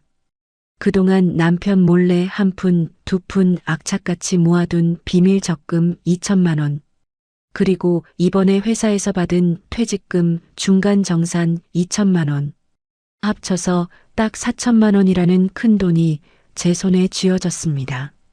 이 돈은 저와 우리 아이들이 지옥에서 벗어나 새 출발을 하기 위한 가장 든든한 무기이자 생명줄이 될 것입니다. 이미 변호사 선임 비용 300만 원은 깔끔하게 결제를 끝낸 상태였죠. 남은 돈만 잘 쪼개었으면 남편 없이 이혼 소송을 치르는 동안 우리 세 식구 생활비 정도는 충분히 감당할 수 있습니다. 떨리는 손으로 통장 잔고가 찍힌 화면을 바라보며 저는 굳게 다짐했습니다. 이제 저쪽을 완전히 박살낼 모든 전쟁 준비는 끝이 났습니다. 전쟁 자금까지 완벽하게 준비를 마친 제 마음은 오히려 고요하고 차분했습니다. 남편에게 이혼 통보를 날리기 전 마지막 명절인 설날이 찾아왔죠. 어김없이 우리는 시댁으로 향해야 했습니다. 하지만 이게 내 인생의 마지막 시댁 방문이라고 생각하니 이상하게도 발걸음이 무겁지 않았습니다. 저는 부엌에 들어가 평소처럼 정성스럽게 차례 음식을 준비했어요. 제가 산더미처럼 쌓인 전을 다 부쳐내자 남편이 제 곁으로 다가와 흡족한 표정으로 툭 내뱉었습니다. 역시 음식은 당신이 참 잘해. 본인은 대단한 칭찬이랍시고 던진 그 말이 어찌나 가소롭고 웃기던지요. 20년이라는 긴 세월 동안 명절마다 새벽 4시에 일어나 뼈 빠지게 일했습니다. 허리가 끊어질 듯 아파도 시어머니 눈치를 보며 상을 차려냈죠. 그 끔찍한 노동이 남편에게는 그저 음식 잘한다는 말 한마디로 퉁칠 수 있는 가벼운 일이었던 겁니다. 거실로 나가보니 시동생 부부와 조카들이 거만하게 앉아 있었습니다. 저를 본 시동생이 아주 뻔뻔한 얼굴로 인사를 건네더군요. 형수님 오셨어요. 새해 복 많이 받으세요. 복이라고요. 당신이 우리 부부 돈 1,300만 원을 떼먹고도 갚지 않아서 내 속이 썩어 문드러지는데 대체 무슨 복을 받으라는 건가요? 하지만 저는 속마음을 꾹 숨기고 입꼬리를 올려 부드럽게 웃어주었습니다. 네. 도련님도 새해 복 많이 받으세요. 오후가 되어 온 식구가 거실에 둘러앉아 점심을 먹을 때였습니다. 시어머니가 식구들이 다 듣는 앞에서 기어코 또 한마디를 꺼내시더군요. 은주야, 올해부터는 집안 돈 좀 아껴 써라. 우리 재혁이 회사 옮겨서 형편도 안 좋은데 네가 친정에 돈 보내느라 살림이 빠듯한 거 아니니? 순간 밥상머리 분위기가 싸늘하게 얼어붙었습니다. 저를 보란 듯이 친정에 돈을 빼돌리는 파렴치한 며느리로 만들어버린 겁니다. 맞은편에 앉아있던 시동생의 아내가 입을 가리고 킥킥거리며 웃는 소리가 들렸습니다. 저는 숟가락을 내려놓고 아무 말 없이 가만히 앉아 있었습니다. 제 앞치마 주머니 속에서는 이미 모든 대화가 선명하게 녹음되고 있었으니까요. 그때 우리 큰아들 민준이가 탁 소리가 나게 젓가락을 내려놓았습니다. 할머니. 민준이의 묵직한 부름에 시어머니가 눈을 껌뻑거렸죠. 왜 그러니 내 새끼.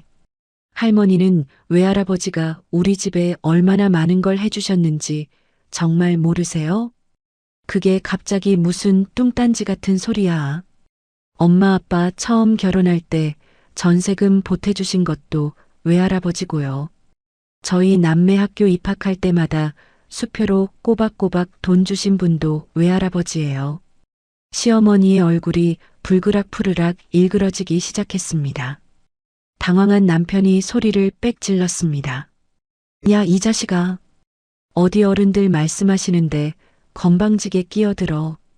하지만 민준이는 아빠의 호통에도 전혀 주눅 들지 않고 똑바로 쳐다보며 맞받아쳤습니다. 아빠, 외할아버지가 우리한테 해주신 것만 다 합쳐도 5천만 원이 훌쩍 넘어요. 근데 엄마가 자기 아빠 생신에 20만 원 한 번 보냈다고 미쳤냐고 화내는 건 진짜 아니잖아요. 옆에 있던 시동생이 민망한지 헛기침을 연신해댔습니다. 시어머니는 부들부들 떨며 숟가락을 집어 던지듯 내려놓았죠. 아니 이게 무슨 해괴망측한 소리야. 재혁이 너는 도대체 아들내미 교육을 어떻게 시켰길래 애가 이 모양이야. 남편은 씩씩거리며 민준이의 팔을 거칠게 낚아채어 빈방으로 끌고 들어갔습니다. 방문이 쾅 닫히고 안에서 남편이 윽박 지르는 소리가 웅얼웅얼 들려왔죠. 그때 제 옆에 앉아있던 수빈이가 슬며시 제 손을 꽉 잡았습니다. 그리고 제 귀에 대고 아주 작은 목소리로 속삭였습니다. 엄마, 우리 오빠 진짜 멋있다 그치? 저는 눈물이 핑 도는 걸 꾹 참으며 수빈이의 따뜻한 손을 마주 잡았습니다. 그래요. 누가 뭐래도 우리 아이들은 바르고 용기 있게 잘 자라주었습니다. 그날 밤 본가에서 집으로 돌아오자마자 남편은 기다렸다는 듯이 폭발했습니다.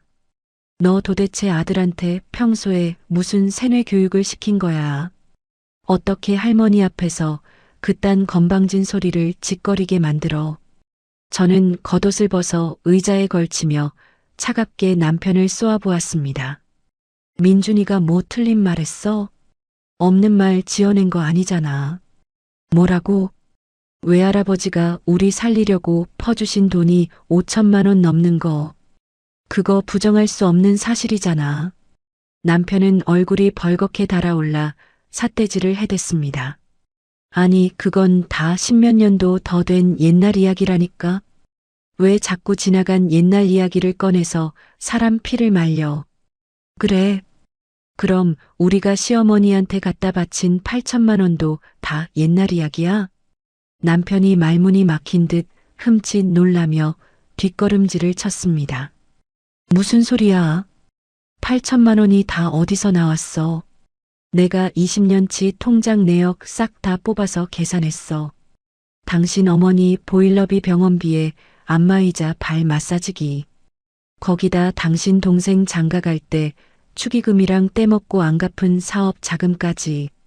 돌려받은 거 10원 한 장 없이 쏟아부은 돈이 무려 8,300만 원이야. 남편은 망치로 머리를 얻어맞은 사람처럼 입을 떡 벌리고 서 있었습니다. 저는 이 타이밍을 놓치지 않고 남편의 숨통을 끊어놓을 마지막 일격을 가했습니다. 그리고 당신 매주 목요일마다 라운지 불러 다닌 것도 내가 다 알아. 거실의 공기가 한순간에 꽁꽁 얼어붙었습니다.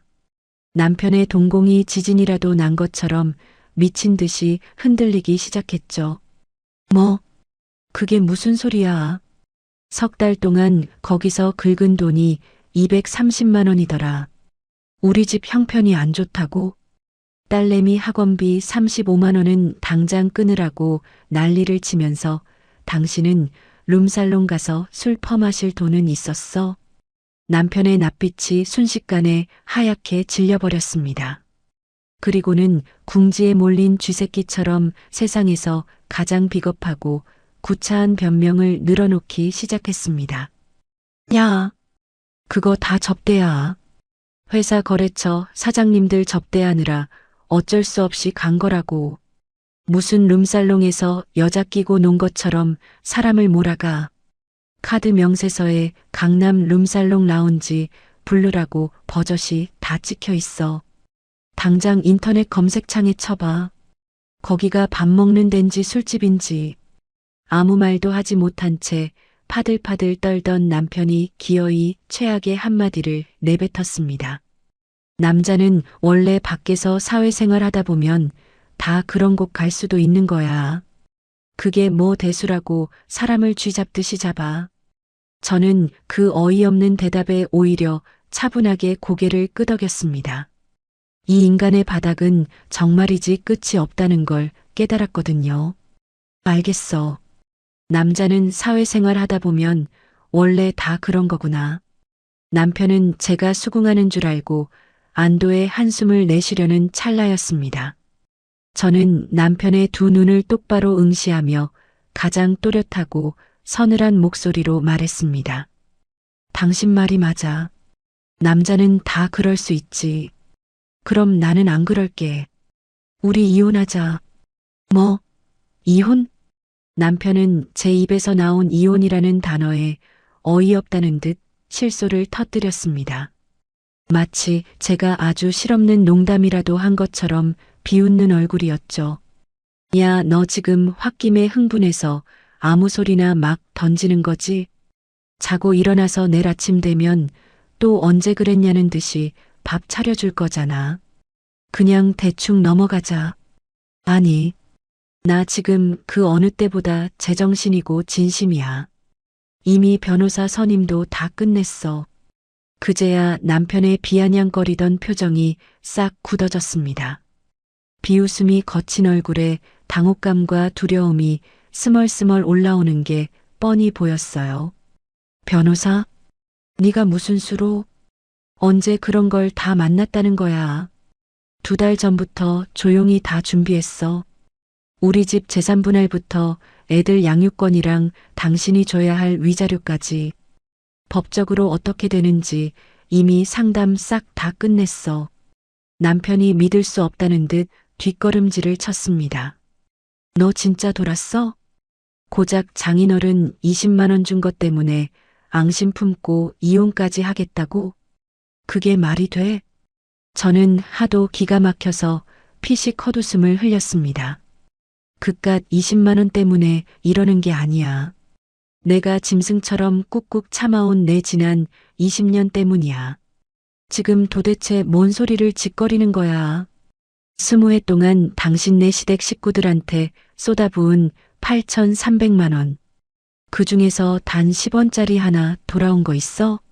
내 친정 부모님이 우리 살리려고 퍼주신 건 당신이 눈곱만큼도 인정 안 했잖아. 당신 어머니가 나를 밥벌어지 취급하며 모욕할 때도 비겁하게 꿀먹은 벙어리처럼 입 다물고 있었잖아. 그러면서 당신 딸내미 학원비 낼 돈은 형편없다면서 매주 강남 룸살롱에 기어 들어가서 여자들이랑 술이나 퍼마셨어. 그게 내가 참아온 20년이야. 그제야 자기가 무슨 짓을 저질렀는지 심각성을 깨달은 남편이 거실 소파에 털썩 주저앉았습니다. 여보, 그래, 내가 룸살롱 간 거 그거 하나 크게 잘못한 건 싹 다 인정할게. 근데 이게 이혼 도장까지 찍을 일은 아니잖아. 우리 불쌍한 애들 생각도 좀 해봐. 애들? 우리 애들은 진작부터 이미 다 내 편이야. 뭐라고? 민준이도 수빈이도 엄마가 너랑 이혼하는 거 적극적으로 동의했어. 당신이 우리 친정아버지한테 그동안 어떻게 굴었는지 그리고 당신 어머니가 나를 얼마나 개차반으로 무시했는지 애들이 두 눈으로 똑똑히 다 보고 있었거든. 남편의 억울한 표정이 와르르 무너져 내렸습니다. 그리고는 갑자기 어조를 한껏 낮추며 애처롭게 두 손을 싹싹 빌며 사정하기 시작했죠. 은주야, 내가 진짜 죽을 죄를 지었어. 앞으로 내가 평생 내 종노릇하면서 정말 잘할게. 네가 친정에 돈을 얼마를 퍼주든 이제 아무 소리 안 할 테니까 제발 한 번만 눈 감아줘. 그놈의 술집도 당장 내일부터 다 끊을게 제발. 너무 늦었어. 여보 은주야 제발 나 좀 살려주라. 당신이 내 아버지한테 20만 원 보냈다고 길길이 날뛰면서 나한테 미쳤냐고 소리쳤던 바로 그 순간 우리의 지긋지긋한 결혼 생활도 영원히 끝장난 거야. 남편이 밤새 자기 어머니에게 전화를 걸어 징징거리며 다 일러 바쳤나 봅니다. 다음 날 아침 일찍 현관문이 부서져라 쾅쾅거리는 소리가 났습니다. 문을 열자마자 시어머니가 집 안으로 쳐들어오며 고함을 냅다 질렀죠. 은주야, 네가 지금 미쳐 돌아가는구나. 이게 무슨 해괴망측한 짓이야. 아침부터 온 동리가 떠나가라 악을 쓰는 통의 이웃들이 다 튀어나올 판이었습니다. 이혼? 감히 네가 내 귀한 아들이랑 이혼을 해?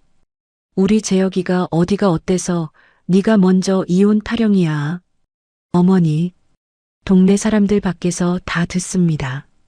일단 집 안으로 들어와서 조용히 이야기하시죠. 아내는 무슨 놈의 아니야. 네가 뻔질나게 친정 편만 들더니만 결국 집안을 이 꼴로 아작을 내. 내가 옛날부터 입이 닳도록 말했지.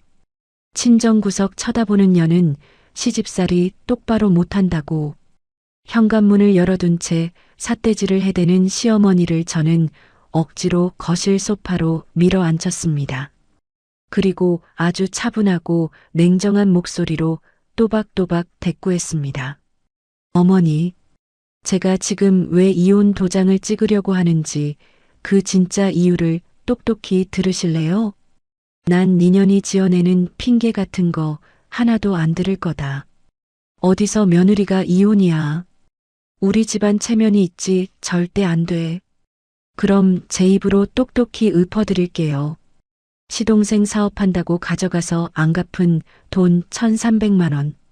어머니 병원비랑 보일러비로 들어간 각종 비용까지 싹 다 합쳐서 8,300만 원.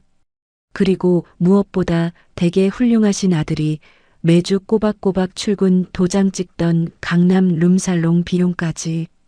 이거 전부 100% 이혼 사유가 됩니다. 시어머니의 악을 쓰던 입이 떡 벌어졌습니다. 뭐라고? 우리 재혁이가 룸살롱을 갔다고? 네. 당장지 딸내미 학원비 35만 원은 돈 없어서 끊으라면서 무려 석 달 동안 룸살롱에서 230만 원이나 탕진했어요. 시어머니가 고개를 획 돌려 파랗게 질린 남편을 쏘아보았습니다. 남편은 대역 죄인처럼 고개를 푹 숙이고 입을 꾹 다물었죠. 아이고 이 못난 놈아. 아무리 그래도 그렇지. 그건 그렇다 치고 그래도 이혼은 절대 안 돼. 어미가 돼서 불쌍한 애들이 눈에 밟히지도 않아? 걱정하지 마세요. 우리 아이들은 전부 저랑 살겠다고 이미 약속 다 끝났어요. 뭐라고? 바로 그때 굳게 닫혀있던 방문이 열리며 큰아이 민준이가 거실로 성큼성큼 걸어 나왔습니다. 할머니, 엄마 말이 다 맞아요. 저도 수빈이도 무조건 엄마랑 살 거예요. 믿었던 손자의 단호한 선언에 시어머니가 충격을 받은 듯 가슴을 퍽퍽 쳤습니다. 아이고 민준아, 너 왜 이러니? 할머니가 그동안 너한테 얼마나 정성을 다하고 잘해줬는데 핏줄이 당겨야지. 할머니가 언제 저한테 잘해주셨는데요?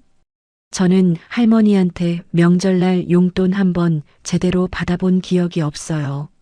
저희 외할아버지는 저 학교 들어갈 때마다 가방 사라고 100만 원씩 챙겨주셨다고요. 시어머니의 주름진 얼굴이 금세 새하얗게 질려버렸습니다. 그래, 결국 돈이 다냐? 니들은 세상 모든 걸 돈으로만 따지는 거냐? 세상 모든 걸 돈으로만 치사하게 따진 건 아빠예요.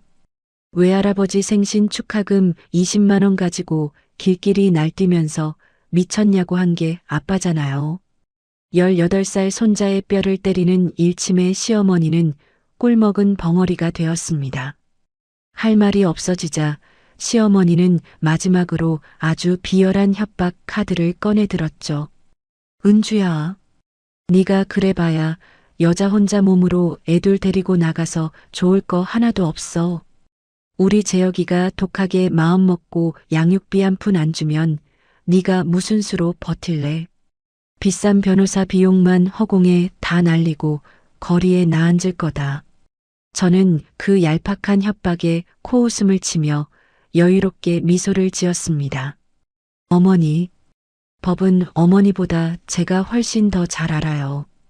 이미 다 치밀하게 준비 끝냈으니까 양육비 걱정은 마시고요.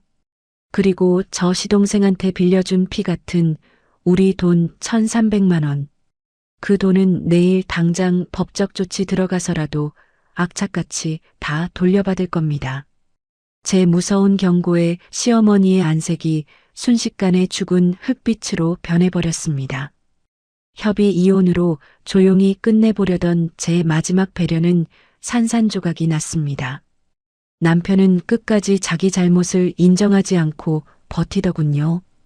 시어머니의 말만 철석같이 믿고 절대 이혼은 못해준다고 고래고래 소리를 질렀죠. 결국 저는 변호사님과 상의 끝에 재판 이혼으로 방향을 틀었습니다. 시간이 조금 더 걸리더라도 아주 확실하게 끝을 맺어야 했으니까요. 드디어 가정법원에서 첫 번째 조정 기일이 열리던 날이었습니다. 남편 측 변호사로 나온 중년의 남성은 아주 거만한 표정으로 혀를 끌듯 찼습니다. 판사님, 이건 그저 부부 사이에 흔히 일어날 수 있는 사소한 감정 싸움일 뿐입니다. 고작 이 정도 갈등을 가지고 이혼까지 간다는 건 너무 과한 처사입니다. 그쪽 변호사가 여유를 부리자 우리 측 박서연 변호사님이 조용히 자리에서 일어났습니다. 그리고는 제가 피눈물을 흘리며 모아온 그 무시무시한 증거들을 하나씩 탁탁 제출하기 시작했죠. 첫 번째 증거 자료입니다. 남편 명의의 카드 결제 명세서입니다. 딸의 학원비를 끊으라고 강요한 기간 동안 매주 강남 룸살롱에서 230만 원을 탕진한 내역입니다. 두 번째는 시어머니의 폭언이 담긴 생생한 녹음 파일입니다. 우리 아들 돈으로 밥 먹고 살았으면 닥치고 있으라며 며느리를 짐승만도 못하게 모욕했죠. 친정에 돈을 보내지 말라는 부당한 압박도 고스란히 담겨 있습니다. 세 번째는 지난 20년 동안 시댁으로 일방적으로 빠져나간 8,300만 원의 상세한 통장 거래 내역입니다. 네 번째는 시동생에게 강제로 돈을 보내라고 종용한 남편과 시어머니의 카카오톡 대화 캡처본입니다. 그리고 마지막 다섯 번째는 두 자녀가 직접 손으로 쓴 진술서입니다. 아이들은 모두 아버지와는 절대 살지 않겠다고 명확하게 의사를 표명했습니다. 변호사님이 증거를 하나씩 내놓을 때마다 조정위원의 표정이 심각하게 굳어지는 게 보였습니다. 사소한 부부싸움이라며 여유를 부리던 남편 측 변호사도 당황한 기색이 역력했죠. 남편 측에서 보시기에도 이 선생님 측이 제출한 증거가 너무나 구체적이고 치명적입니다. 이대로 재판까지 가시면 남편분이 훨씬 불리해지니 좋게 조정으로 마무리하시는 게 어떨까요? 조정위원회 타이름에 남편이 자기 변호사와 다급하게 귓속말을 나누었습니다. 하지만 남편은 이 악물고 고개를 휘휘 저었습니다. 끝까지 한번 버텨보겠다는 알량한 자존심이었죠. 박 변호사님은 차가운 미소를 지으며 단호하게 말했습니다. 좋습니다. 저희는 언제든 환영입니다. 그럼 정식 재판으로 가겠습니다. 저 역시 아주 덤덤했습니다. 재판으로 길어지면 길어질수록 불리하고 초라해지는 건 결국 저쪽일 테니까요. 재판 준비와는 별개로 저는 시동생에게 빌려준 돈을 회수하는 작업에 돌입했습니다. 옛날에 빌려준 1,000만 원, 그리고 이번에 보낸 300만 원까지 합쳐서 총 1,300만 원이었죠. 저는 박 변호사님이 법적인 용어로 깐깐하게 작성해 주신 채무 상환 요청서 내용 증명을 시동생 집으로 딱 보냈습니다. 법적으로는 남편 이름으로 보낸 돈이지만 부부가 같이 모은 공동재산에서 빠져나간 돈이잖아요. 그러니 당연히 저에게도 그 돈을 돌려받을 정당한 권리가 있는 겁니다. 내용 증명을 받은 바로 다음 날 시동생에게서 아주 다급하게 전화가 걸려왔습니다. 아니 형수님, 이게 도대체 무슨 내용 증명이에요? 아무리 그래도 그렇지 가족끼리 이렇게 삭막하게 법대로 하실 겁니까? 도련님, 착각하지 마세요. 저 이제 그쪽 가족 아닙니다. 재혁 씨랑 정식으로 이혼 절차 밟고 있거든요. 그 돈 부부 공동재산에서 나간 거라서 제가 받아낼 권리 충분히 있으니까 잔말 말고 갚으세요. 형수님, 됐고요. 딱 한 달 시간 드릴게요. 한 달 안에 1,300만 원 전액 상환 안 하시면 바로 통장 가압류하고 법적 소송 들어갈 겁니다. 제가 전화를 뚝 끊어버리자 시동생이 쪼르르 시어머니에게 달려가 일러바친 모양이었습니다. 얼마 지나지 않아 시어머니에게서 또 불같이 화를 내는 전화가 쏟아졌죠. 은주야, 네가 기어이 미쳤구나. 재호한테 내용 증명인지 뭔지를 보내서 애를 잡아야 속이 시원하겠니? 가족한테 돈 받아내겠다고 소송을 걸어? 어머니, 저 이제 댁내 가족 아니라고 분명히 말씀드렸습니다. 그리고 그 돈 우리 불쌍한 수빈이 영어 학원비에서 쥐어짜낸 돈이에요. 어머니가 수빈이 학원 줄이라고 당당하게 말씀하셨죠? 그 1,300만 원이면 우리 딸 1년치 학원비 다 내고도 남아요. 제 매서운 팩트 폭력에 시어머니가 헉하고 숨을 들이켜며 말을 잇지 못했습니다. 한 달 안에 안 갚으시면 예고한 대로 바로 소송 갈 테니 그렇게 하세요. 저는 미련 없이 전화를 끊어버렸습니다. 휴대폰을 쥔 손이 파들파들 떨렸지만 가슴속은 10년 묵은 체증이 쑥 내려가듯 시원했습니다. 그로부터 딱 3주 뒤였습니다. 제 통장으로 정확히 1,300만 원이 입금되었습니다. 보나 마나 며느리가 무서워서 시어머니가 당신 비상금을 싹 다 털어보태 주었겠죠. 어찌되었든 저는 기어코 악착같이 받아냈습니다. 이 소중한 돈은 우리 아이들이 세상에 나가 우뚝 설 수 있게 해줄 든든한 밑거름이 될 겁니다. 재판이 하루하루 진행될수록 남편의 몰골은 말이 아니게 초라해져 갔습니다. 다니는 작은 회사에서도 일이 제대로 풀리지 않는 모양이더라고요. 같은 집 지붕 아래 살면서도 아이들은 남편과 눈조차 마주치지 않고 벌레 보듯 피했습니다. 남편은 제 집 안에서조차 완벽하게 버림받은 외톨이 신세였죠. 어느 늦은 밤이었습니다. 이미 각방을 쓰고 있는 제 방문을 누군가 조심스럽게 똑똑 두드렸습니다. 여보, 나야. 나랑 이야기 좀 해. 문을 열어보니 남편이 덥수룩하게 수염이 자란 초췌한 얼굴로 고개를 푹 숙이고 서 있었습니다. 할 이야기 없다고 했을 텐데. 나 진짜 매일 밤 뼈저리게 반성하고 있어. 그 좋아하던 술도 완전히 다 끊었어. 어머니한테도 며칠 전에 내가 싹 다 말씀드렸어. 앞으로 우리 은주한테 함부로 하면 연 끊고 살 거라고 못 박았어. 여보 제발 나한테 한 번만 다시 기회를 줘. 눈물까지 글썽이며 애원하는 그 모습이 저는 하나도 불쌍하지 않았습니다. 이미 너무 늦었다고 내가 수십 번은 말한 것 같은데.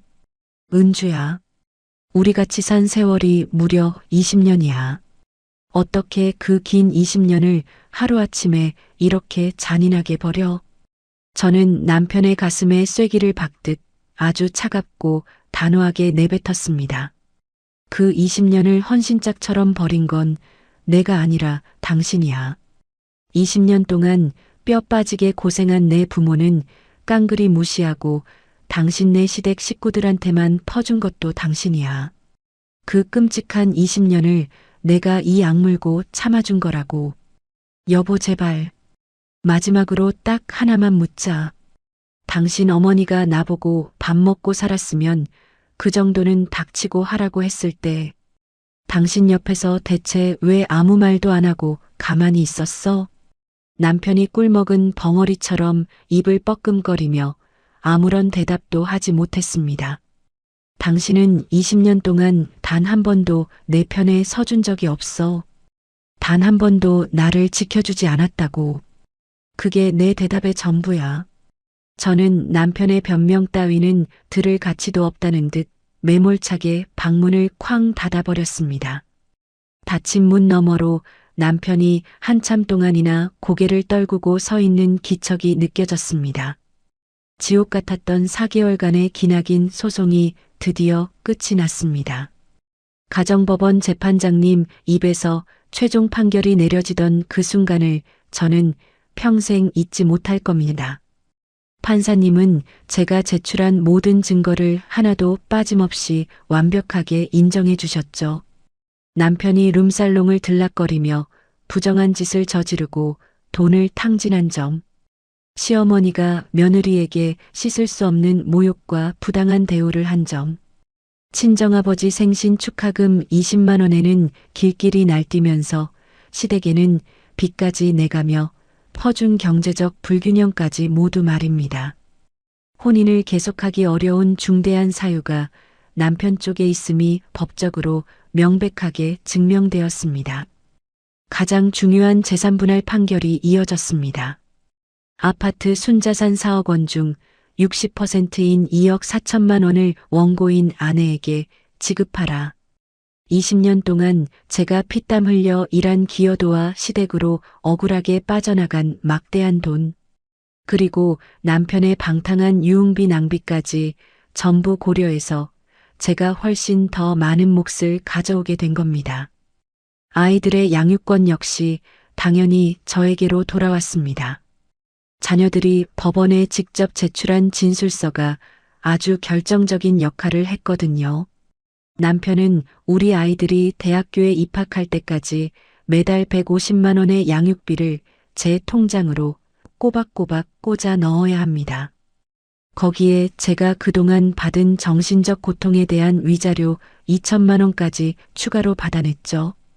판결문을 받아들고 법정문을 나서는 순간 저는 통쾌하게 울음을 터뜨릴 줄 알았는데 의외로 눈물은 한 방울도 나지 않았습니다. 대신 폐부 깊숙한 곳까지 시원한 공기를 가득 들이마시며 깊은 숨을 내쉬었죠. 내 몸을 짓누르던 20년 묵은 무거운 족쇄가 비로소 툭 하고 끊어져 나가는 기분이었습니다. 법원 건물 밖으로 나오니 남편이 쭈그려 앉아 담배를 피우고 있었습니다. 저를 보자 화들짝 놀라며 담배를 비벼 끄고는 다가오더군요. 어깨는 잔뜩 굽어 있었고 얼굴은 10년은 더 늙어 보였습니다. 은주야. 기어 들어가는 목소리로 제 이름을 부르는 남편을 저는 아주 차갑게 내려다보았습니다. 이제 남남인데 더 이상 나한테 할 말 없을 텐데. 남편은 차마 제 눈을 똑바로 마주치지도 못하고 바닥만 보며 우물쭈물거렸습니다. 우리 애들, 내가 가끔은 만나서 볼 수 있는 거지? 애들이 원한다면 말리지는 않을게. 근데 애들이 당신을 보고 싶어 할지는 나도 장담 못하겠다. 남편의 고개가 더 깊이 푹 꺾였습니다. 은주야, 내가 진짜 잘못했어. 다 내 탓이야, 진짜로. 알아.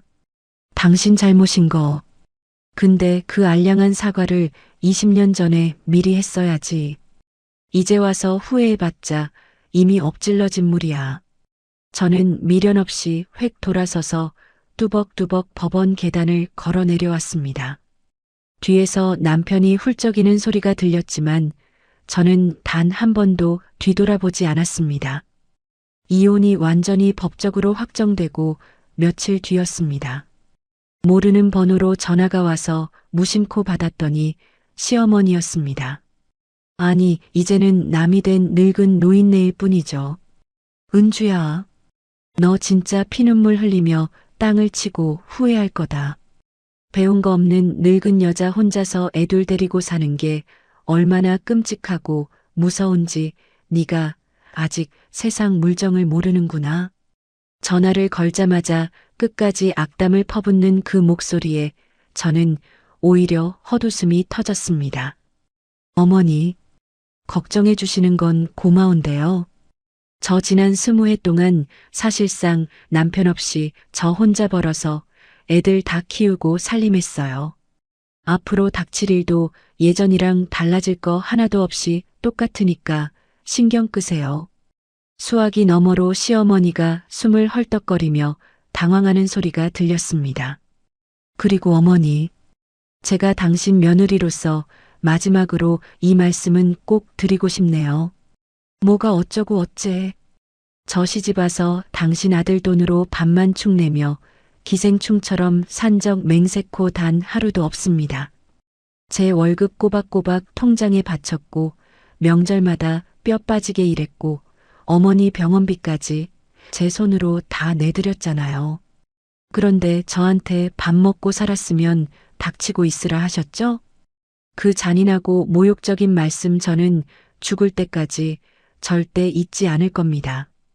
그러니 다신 제 번호로 연락하지 마세요. 저는 시어머니가 발악하며 소리를 지르는 틈을 타 전화를 확 끊어버렸습니다. 그리고 그 번호를 영원히 차단 목록에 넣어버렸죠. 이번에야말로 진짜 완벽한 마지막이었습니다. 이제 저에게 남은 가장 어렵고 눈물 나는 숙제가 하나 있었습니다. 사랑하는 친정 부모님께 이 사실을 알리는 일이었습니다. 토요일 오후 저는 민준이와 수빈이의 손을 꼭 잡고 수원 외곽에 있는 낡은 친정 아파트로 향했습니다. 초인종을 누르자 아버지가 환한 얼굴로 문을 열어주셨죠. 아이고, 우리 은주 왔어? 민준이 수빈이도 왔네. 어서들 들어와라. 아버지는 예전보다 허리가 조금 더 굽으신 것 같아 제 가슴이 찌릿하게 아파왔습니다. 엄마가 보글보글 끓여주신 구수한 된장찌개를 가운데에 두고 우리 5 식구가 좁은 식탁에 둘러앉았습니다. 아이들이 맛있게 밥을 먹는 모습을 보며 저는 숟가락을 조심스럽게 내려놓았습니다. 아빠, 엄마, 나 남편이랑 이혼했어. 순간 식탁 위를 오가던 젓가락질이 일제히 멈췄습니다.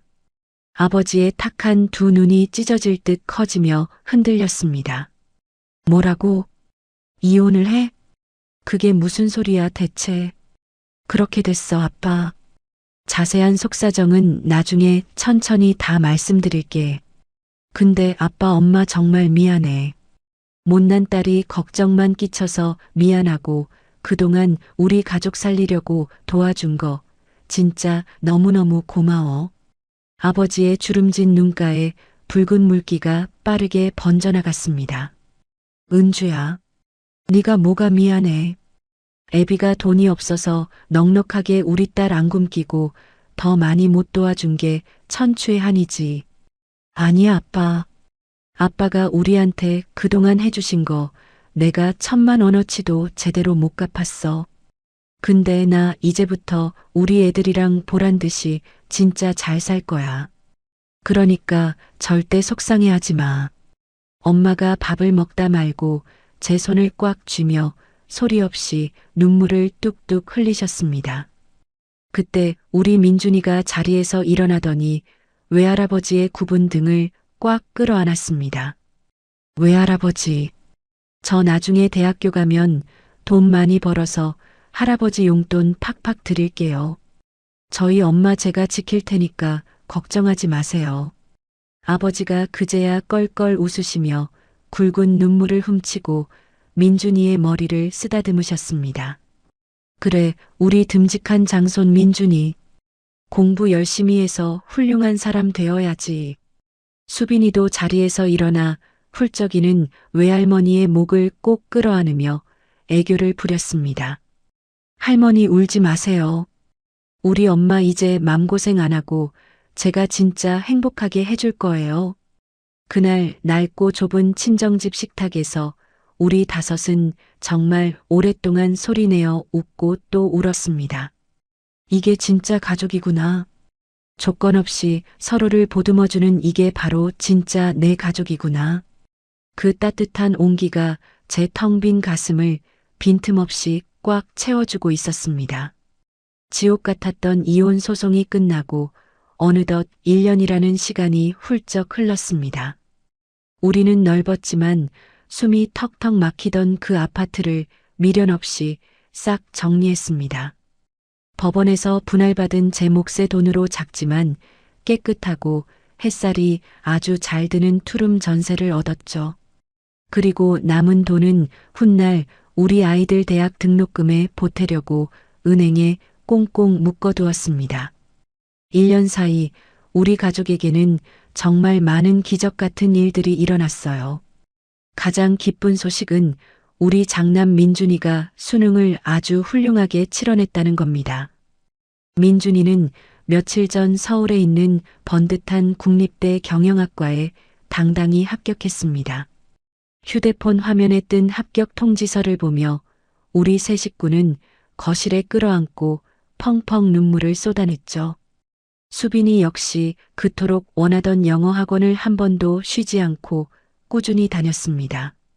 성적이 쑥쑥 올라 얼마 전에는 학교에서 영어 말하기 대상까지 받아왔지 뭐예요. 엄마, 나 나중에 커서 외국인들이랑 멋지게 대화하는 훌륭한 통역사가 될 거야. 자신의 꿈을 당당하게 말하며 환하게 웃는 수빈이의 얼굴은 세상 그 어떤 보석보다 눈부시게 빛났습니다. 아이들만 잘된 게 아닙니다. 저 역시 20해 동안 성실하게 바닥부터 일해온 경력을 드디어 인정받았습니다. 만년 격리에서 당당히 회사 재무팀장으로 승진을 하게 된 겁니다. 연봉도 4천만 원으로 껑충 뛰어서 이제는 생활비 걱정 없이 아이들을 넉넉하게 키울 수 있게 되었습니다. 요즘 저는 매주 토요일 저녁마다 친정아버지를 모시고 맛있는 저녁을 먹으러 다닙니다. 아빠, 우리 오늘은 두툼한 삼겹살 구워 먹자. 아이고 은주야. 맨날 네가 비싼 밥 사주면 어떡해. 오늘은 애비가 살 테니까 지갑 꺼내지 마라. 아빠는 무슨 소리야. 아빠가 나 예쁘게 키워주셨으니까 당연히 하나밖에 없는 딸내미가 사드려야지. 제가 애교를 부리며 고기 한 점을 입에 쏙 넣어드리면 아버지의 주름진 얼굴에는 편안하고 인자한 미소가 번집니다. 예전 같았으면 상상도 못할 일이었습니다. 내 핏줄에게 밥 한 끼 사드리는 것도 고작 20만 원 용돈 드리는 것도 덜덜 떨며 전 남편의 눈치를 봐야 했으니까요. 하지만 지금 저는 삼겹살이든 시원한 냉면이든 가격표 안 보고 맘껏 사드립니다. 올해 아버지 생신에는 봉투에 50만 원을 빳빳하게 채워서 쥐어드렸죠. 그 누구의 눈치도 보지 않고 비참하게 허락을 구하지 않아도 되는 제 삶이 너무나 행복합니다. 가끔 민준이를 통해 전 남편의 초라한 근황이 들려오곤 합니다. 전 남편은 지금 좁은 원룸에서 혼자 궁상맞게 살고 있다고 하더군요. 시어머니가 툭하면 찾아와서 잔소리를 해대는 통의 좁은 집구석은 아주 난장판이라고 합니다. 다행히 애들 양육비는 단 한 번도 밀리지 않고 제 통장으로 꼬박꼬박 꽂히고 있습니다. 제가 단 하루라도 늦으면 가차없이 회사 월급 통장에 강제집행 신청을 하겠다고 법적으로 무겁게 으름장을 놓았거든요. 민준아, 밥 한번 먹자. 전 남편에게서 아주 가끔 밥 먹자는 문자가 오면 마음 약한 민준이는 묵묵히 나가서 밥을 먹어줍니다. 저는 아이의 그런 선택을 조용히 존중합니다. 반면에 수빈이는 아직 아빠 얼굴을 단 한 번도 보지 않았습니다.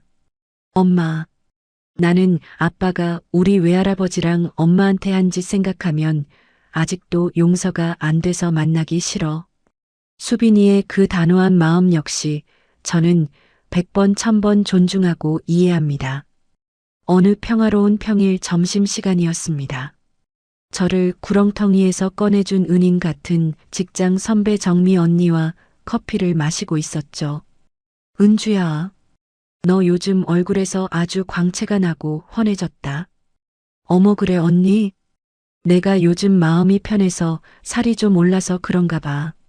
아니, 살이 문제가 아니라 내 표정 자체가 완전히 딴 사람이 됐어. 예전에는 무슨 죄 지은 사람처럼 늘 눈치 보고 주눅 들어 있었거든. 언니의 말에 저는 소리내어 크게 웃었습니다. 맞아요. 과거에 저는 매일매일 숨죽인 채 억지로 참아내며 눈치만 보던 불쌍한 여자였습니다. 전 남편의 매서운 눈치, 시어머니의 독한 눈치, 지긋지긋하게 쪼들리는 형편의 눈치. 하지만 지금 저는 아주 당당하게 제 인생의 운전대를 쥐고 있는 주인이 되었습니다. 언니, 진짜 고마워. 그때 언니가 변호사님 소개 안 해줬으면 나 아직도 그 지옥에서 숨 못 쉬고 살았을 거야. 아유, 쑥스럽게 뭘 그래. 독하게 마음 먹고 끝까지 잘 버텨낸 네가 다 한 거지. 그리고 오늘 아주 눈부시게 맑은 일요일 아침입니다. 작은 투룸 거실에서 수빈이가 콧노래를 부르며 고소하게 토스트를 굽고 있습니다. 이제 대학생이 된 민준이는 식탁에 앉아 노트북으로 과제를 하며 여유롭게 커피를 홀짝이고 있죠.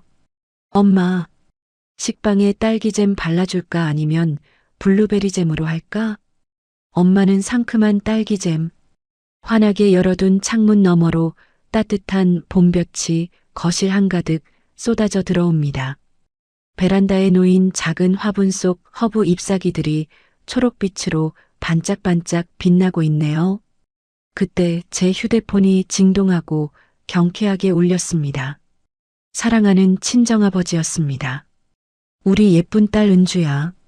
오늘 날씨가 참 좋은데 애비랑 뒷산에 산책이나 갈까? 저는 입가에 번지는 미소를 숨기지 않고 즐겁게 답장을 꾹꾹 눌러보냈습니다. 네, 아빠. 제가 점심 먹고 애들 데리고 금방 모시러 갈게요. 달콤한 냄새를 풍기며 갓 구운 토스트를 내밀던 수빈이가 제 얼굴을 빤히 들여다보았습니다. 엄마, 우리 엄마 지금 행복해? 저는 딸아이의 동그란 이마에 쪽하고 입을 맞추며 힘차게 대답했습니다. 응, 엄마는 지금 세상에서 제일 행복해. 그건 저를 위로하기 위한 거짓말이 결코 아니었습니다. 진짜로, 정말 진심으로 가슴 벅차게 행복했으니까요.